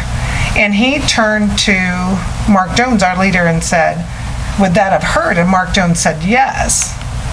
And so then I read in the newspaper where somebody threw it into the swimming pool. Well, 2 of them went in the swimming pool. One of ours, the Ackerman boy, Noah did, I think. And then 2 other people on a different round threw it into the playground area as well. So I don't think kids that are in the playground area should be looking for flying discs, and I don't think people swimming in the pool should be having to look for flying discs. So Mark Jones did tell Ron Green later on that that hole wasn't designed well, and they'd have to change, they should change it or whatever. But all that to say, I just want to say that it was very fun. Carla, were there 3 holes? 4. Set up? I didn't play the first hole. 4. So the hole that I didn't like, number 7, knocked the bark off the tree. Number 8 was the one that hit me in the leg. And number 9 was the one that went in the swimming pool and the playground areas. And you know, that playground area, that swing set, you know, he hit it right where the swing set was, and there's no way you could protect a child swinging in there. You know, you couldn't react fast enough to stop it. Anyway, I just want to say that even though it was fun, I really am grateful that they planned the activity. It did not take my concerns about safety in our multi-use park away. So with that being said, I think that covers everything I wanted to say about disc golf. But we do need to know how you want the ad hoc, well, we kind of need to make a motion on how you desire the ad hoc, or we need to make a motion how to proceed as a council. The ad hoc recommendation was, did you actually make a recommendation? Was to go ahead and get a designers to come and decide which property is best for disc golf in our city. And also procedures, which we're talking with Manhattan. Procedures, what do you mean? I'm sorry. Procedures that cities have used to go about their course design. You mean? Proposals? Yeah, how they, yeah. You mean safety concerns, or what are you talking about? The proposal, the procedure that they go for to their steps they took. The steps they took to implement a disc golf course. And I have a contact from Concordia. Okay, now I was thinking what we wanted to do is ask them to come and look at our space and pick out which one is best for a disc golf course. But what are you adding to that? Well, we talked about, which, we have been in contact with Manhattan, what their steps were to implement their course. Well, is that a council decision at this point? What did they do second? What did they do third? Plus asking designers to come and look at our course suggestions. Our properties. Our properties. So we want to know if the council wants to proceed in asking designers to come and physically come to Marysville and tell us which place is best. And I guess I still don't understand the and. Rough draft, a rough design. Well, I don't know if we want to, were we to the rough design point at the? Well, that could just be a sketch, on this location, hole 1 would be here, just something very rough. If they come in and go, this is this plus this, or this is the property where you should have it, you want them to explain why this is the property. Why? So their explanation is probably going to be, well, because you can put hole here, you can put hole here, you can put hole here. So you want explanation why? An explanation, yes. I think that's we're ready for maybe somebody to give us a professional opinion before we get into doing anything, wouldn't you? Well, I guess we were having them come and give us a professional opinion on which property was right. Yeah. Yeah. We also have to take into consideration too that, you can look at which is the best property, but you also have to take into consideration the cost it is to the citizens. If we're going to say if they all come back and say the levy, and that's going to cost us $50,000. It depends on how much money you want to throw at it. Where city park is going to cost us almost nothing. Well, and I'm starting to hear that from people too, that people are concerned about cost if we go making a dedicated disc golf. But now you're trying to discount the fact that all the safety signs say it should be. I'm talking cost. Use. You start talking spending money to create another park, and you will have blowback from people. I'm just saying you have to take that in consideration. If you're going to have them pick out which one's the best, but we don't have any money to throw at it, then you're wasting your time on it. Well, I would hope that they would say what is best from a safety standpoint. Madam Mayor, I really think that if you went down there and you could probably move some of these they're portable. You could move some of them, you could adjust some of them so that they weren't in places that maybe people would get hurt or that the disc would go a different place. I mean, you could adapt it to go different places. I mean, they're not permanent. The discs, I mean, the holes aren't permanent. Well, the baskets was the demo, but normally they are. They want them to be, but I mean. Well, I know, but I mean, they could be temporary for a while. They could be temporary till they got them changed. I mean.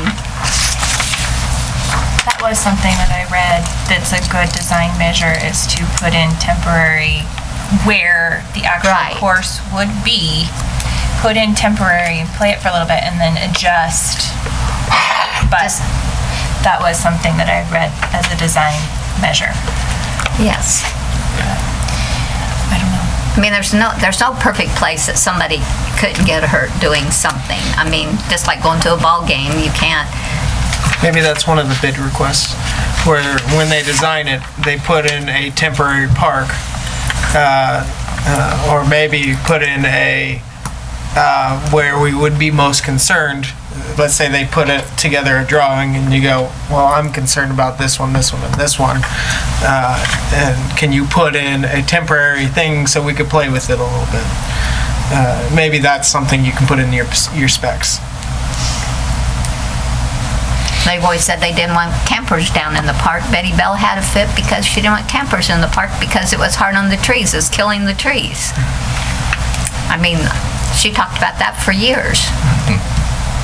Because the heavy campers parking on the roots of the trees kills the trees. In the flea market. Right. That's why we bought the Aerovator. So, I mean, there's not going to be no perfect place, let's face it. I mean, granted, we need to be safe and we need to weigh every option, I think, so. Well, are you trying to say that after we have somebody recommend a park, put up temporary ones? Is that what you're saying? Do I understand it? Well, yes, or even in the city park. Let them try it and see what we can do and see if we can make it safer than what it is now. Let them try it.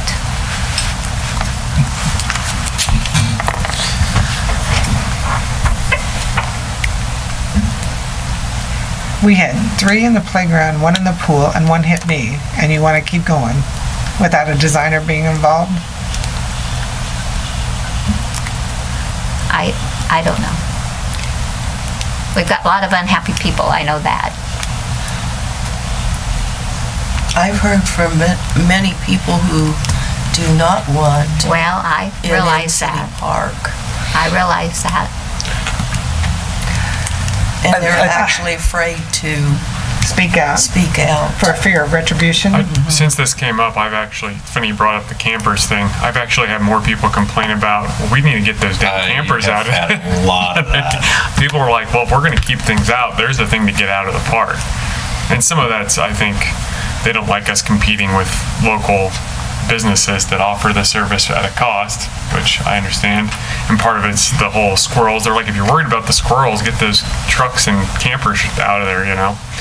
I'm like, well, okay, you know, that's a perspective. I've heard a lot of that, and I've heard a lot of people say they aren't paying anything for it anyway. Yeah. It's free to out of towners. Yeah, exactly. Yeah. But there isn't a place to park other than campers. Yeah, there's Thunderbird and South of Pizza. That's like a RV hookup for yeah, but no shade. Okay, let's get away from the conversation. Let's move away from this conversation and try to make a decision here on disc golf on how to proceed.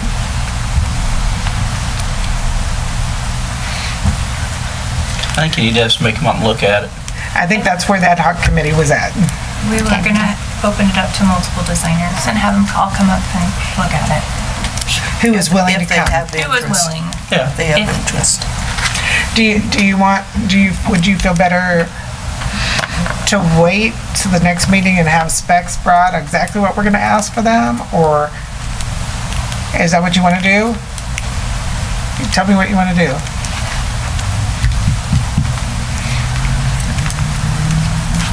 By next meeting, you could have 2 or 3 guys come up and looked at it by then. So do you wanna proceed and go ahead and put those requests out based on ad hoc meeting again and coming up with more finalized, or I don't know. Well, the ad hoc committee's not going to tell us. You got 5 locations narrowed. No, the proposal, like what you would put in the proposal for sure. But those guys are going to come out and say, well, you don't want it here, you don't want it there, you don't want it here. Well, we're not really seeking bids, we're seeking RFPs, right? Yeah. Yes. We're seeking location. Yeah. Requests, yeah. Yeah. We're not asking dollars to design it. No, just location, I think. And do you want to add a temporary and a sketch drawing? Is that what you're saying? I don't know. I think then you're kind of asking a lot from someone to do pro bono.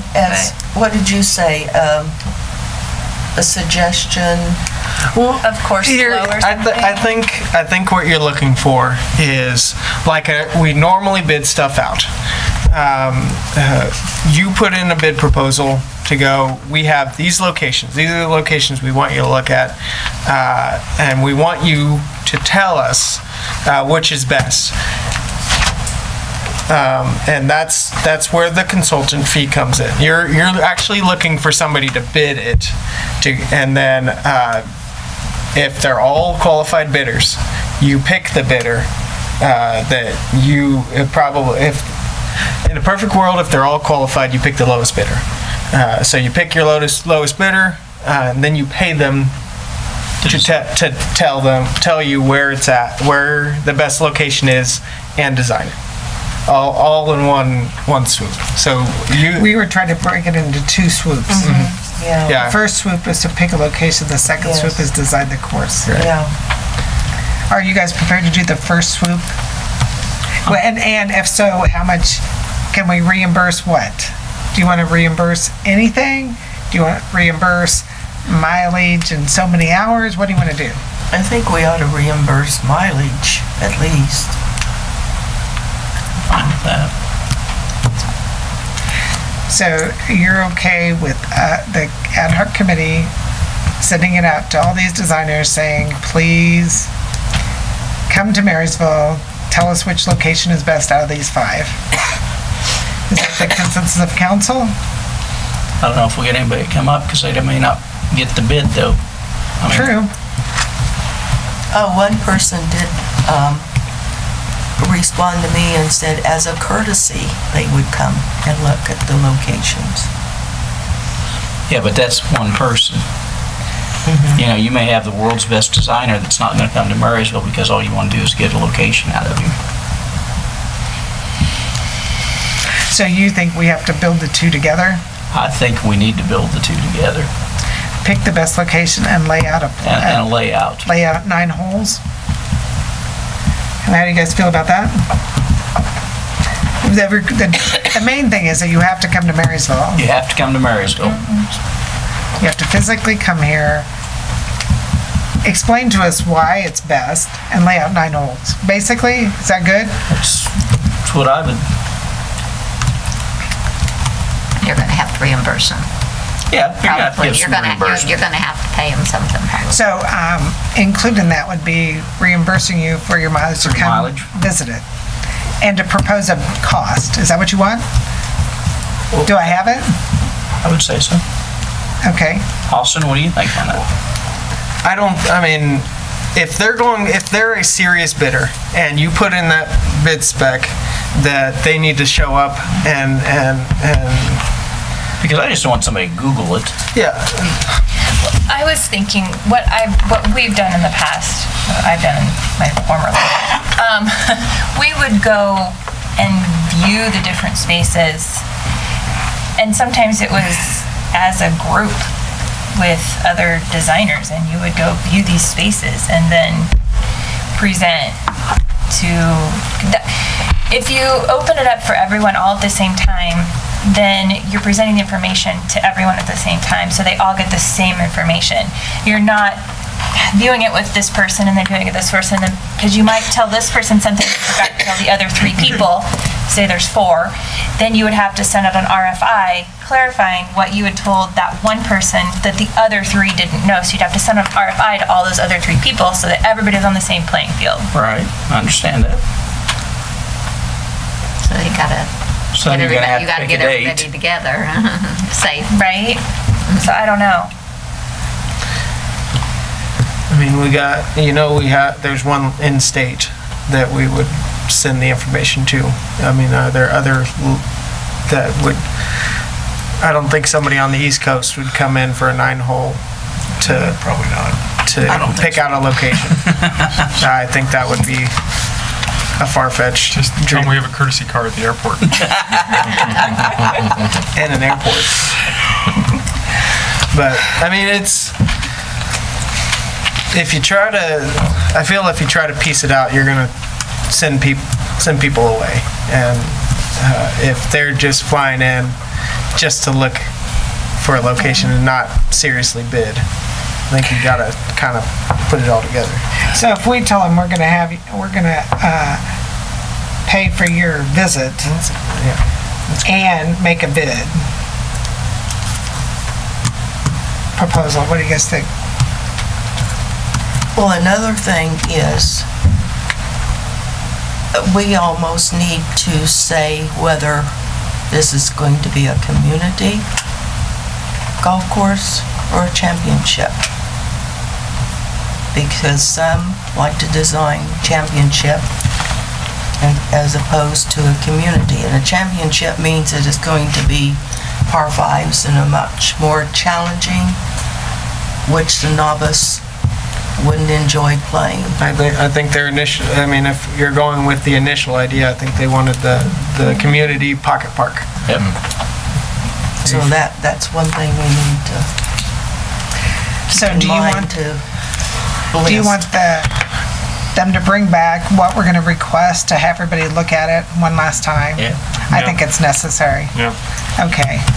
So ad hoc committee will get together one time in the next 2 weeks and get this finalized. Got it? Okay.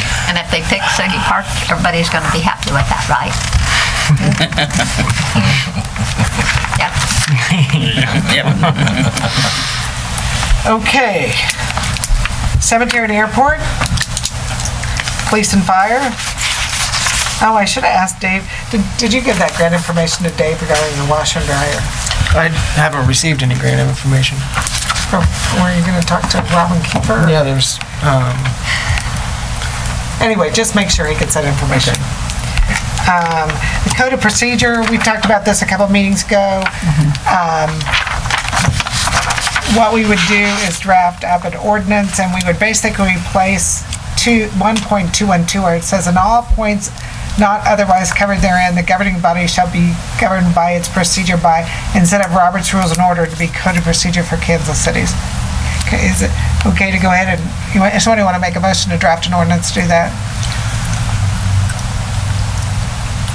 I so move. Is there a second? I'll second. All in favor say aye. Aye. Opposed? Okay, 7-0, we will do that. Do you think you can draft that for me, Debbie? Okay. Next thing is appointments of wages. Well, they're not on here. They're just there, listed there. There's no page. Okay. Just seasonal street. Seasonal street, 2 employees, Dakota Mills, Bradley Fox, at $11.56 per hour. Is there a second? I'll second it. What's the hour-wise they can go? There's no limit on hours. It's just a classification. They tell date-wise. We typically because it's seasonal, they don't have a number of hours. Okay. Yeah. We go until they. What was it? He has a cutoff point that we typically send them home. So let me just clarify. When it's raining, they don't show. They don't come. They have work to do every day. There's something they do when it's raining. They were out cleaning catch basins today. All of them were out cleaning catch basins? Yes. Because they have a staff of what, 8? normally a staff of 8? Right. So you have 10 people cleaning catch basins? We have 4 miles of city to cover, so yeah. I don't know if I like seasonal people coming in when it's raining. I thought they were like, We also use them in other departments as needed.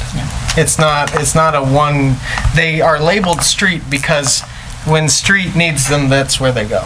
If Parks needs help, they go help Parks. Same other way, actually, if it's, I know Parks help street quite a bit. Parks help street quite a bit, and it's not like they're not fluid. It's just that when street needs them, they go to street. Do we ever have trouble finding seasonal employees? Yes. My concern would be if we get too inflexible with that, that's what we'll end up with, is having more trouble. Yeah, I just want the efficiency of staff. I see what you're saying. Efficiency of staff. I don't want them all cleaning the inside of the offices or, anyway. I know I saw them, they were out in my alley today and they brought some rock and filled in some mud holes in my alley. Which made me happy. No, it was right after lunch. So you can tell where the holes are, they're full of water. Yeah. Okay, just being mindful that, I want it noted to be mindful to be efficient. We have a motion and a second. All in favor say aye. Aye. Opposed? 7-0. City Attorney, do you have anything? Nope. All right, we do have to do an executive session. Who would like to read the motion? It's gonna have to be for 20 minutes. I move the City Council recess into executive session pursuant to the non-elected personnel matters exception KSA 75-4319B1 in order to discuss a performance matter involving a city employee. The open meeting to resume to last 20 minutes and resume in the City Council chamber at 10:27, beginning at 10:12 after a 2-minute break. 10:12, 10:30. So 10:32. Yes, thank you. My math. And employee matters. Employee matters. Not just A. Okay, sorry. And the executive session will include the governing body and Craig. Not city administrator, the city attorney. Yeah. That's it. Is there a second? Second. All in favor say aye. Aye. Opposed? All right. I know. Like every East Asian country, he speaks like 6 languages. One of my husband's good friends is Japanese American, and he's in Japan right now.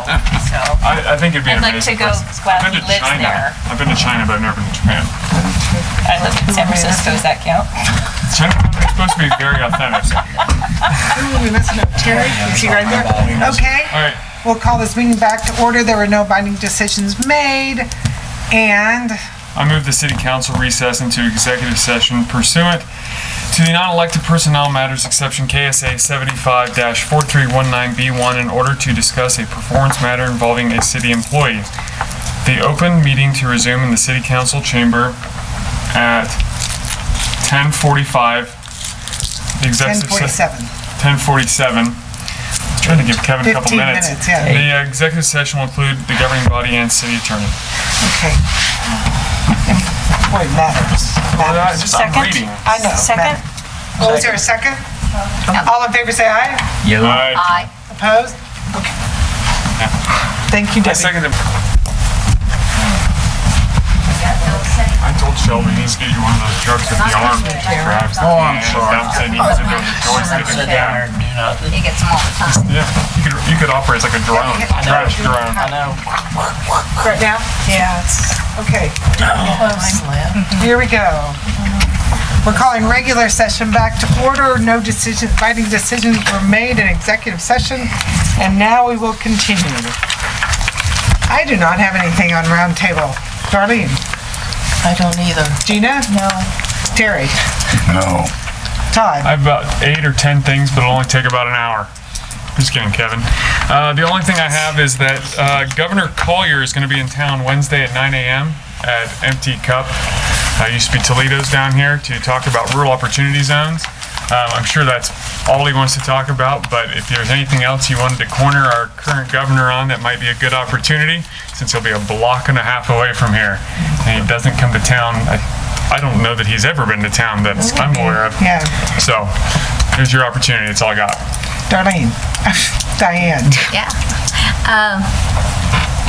Why aren't we're having problems, and I'm getting calls about people not having Blue Valley not telecasting our meetings. city council meetings, and they telecast them, but they're old ones, so. Yeah, will you find out? I don't think that last one. I called out there today, and there was some kind of an issue with the last one when it got dropped off. For some reason, there was no audio. But then Video, but no audio. But the one at is what the they said. city was both. Yeah. Yeah. So I don't know why So I don't know if, I mean, The reason- does anybody know what the issue was with the audio? The reason was the first time, the chip that got dropped off was not the correct chip. We don't get it processed, the actual chip, until Wednesday. The chip that was dropped off was picked up and dropped off on Tuesday. So we didn't even have it ready for pickup and drop off. And then we don't. Do we have a copy? They came in and got it. Well, they get their own copy. Yeah. The city gets a copy. Jada came in and said, there's nothing on this. Then they took our copy, which we know worked, but it still hasn't come up. Okay. Yeah. So we've done everything possible. People call me about that. Yeah. They've called me after every meeting for the last 2 weeks and saying, it's still the one. And we have it online. We have it online as well. Did you For encourage them anybody to to go view. online? They don't have internet. They're Right. Yes. they're older people and they don't. All they have is cable. So. Well, here a while back, it was on 5 weeks, and they never did see the one here a while back. And they do it out of And they courtay. probably won't see that last one Yeah. because of it. I know. Okay, Yeah, anything else, Diane? No. No. Entertain a motion to adjourn? Adjourn. Second? Is there a second? All in favor, say aye. Aye. Opposed? Out of here. That's not funny. It's a little funny. 10:50. That's not funny. But a lot of these senior citizens, especially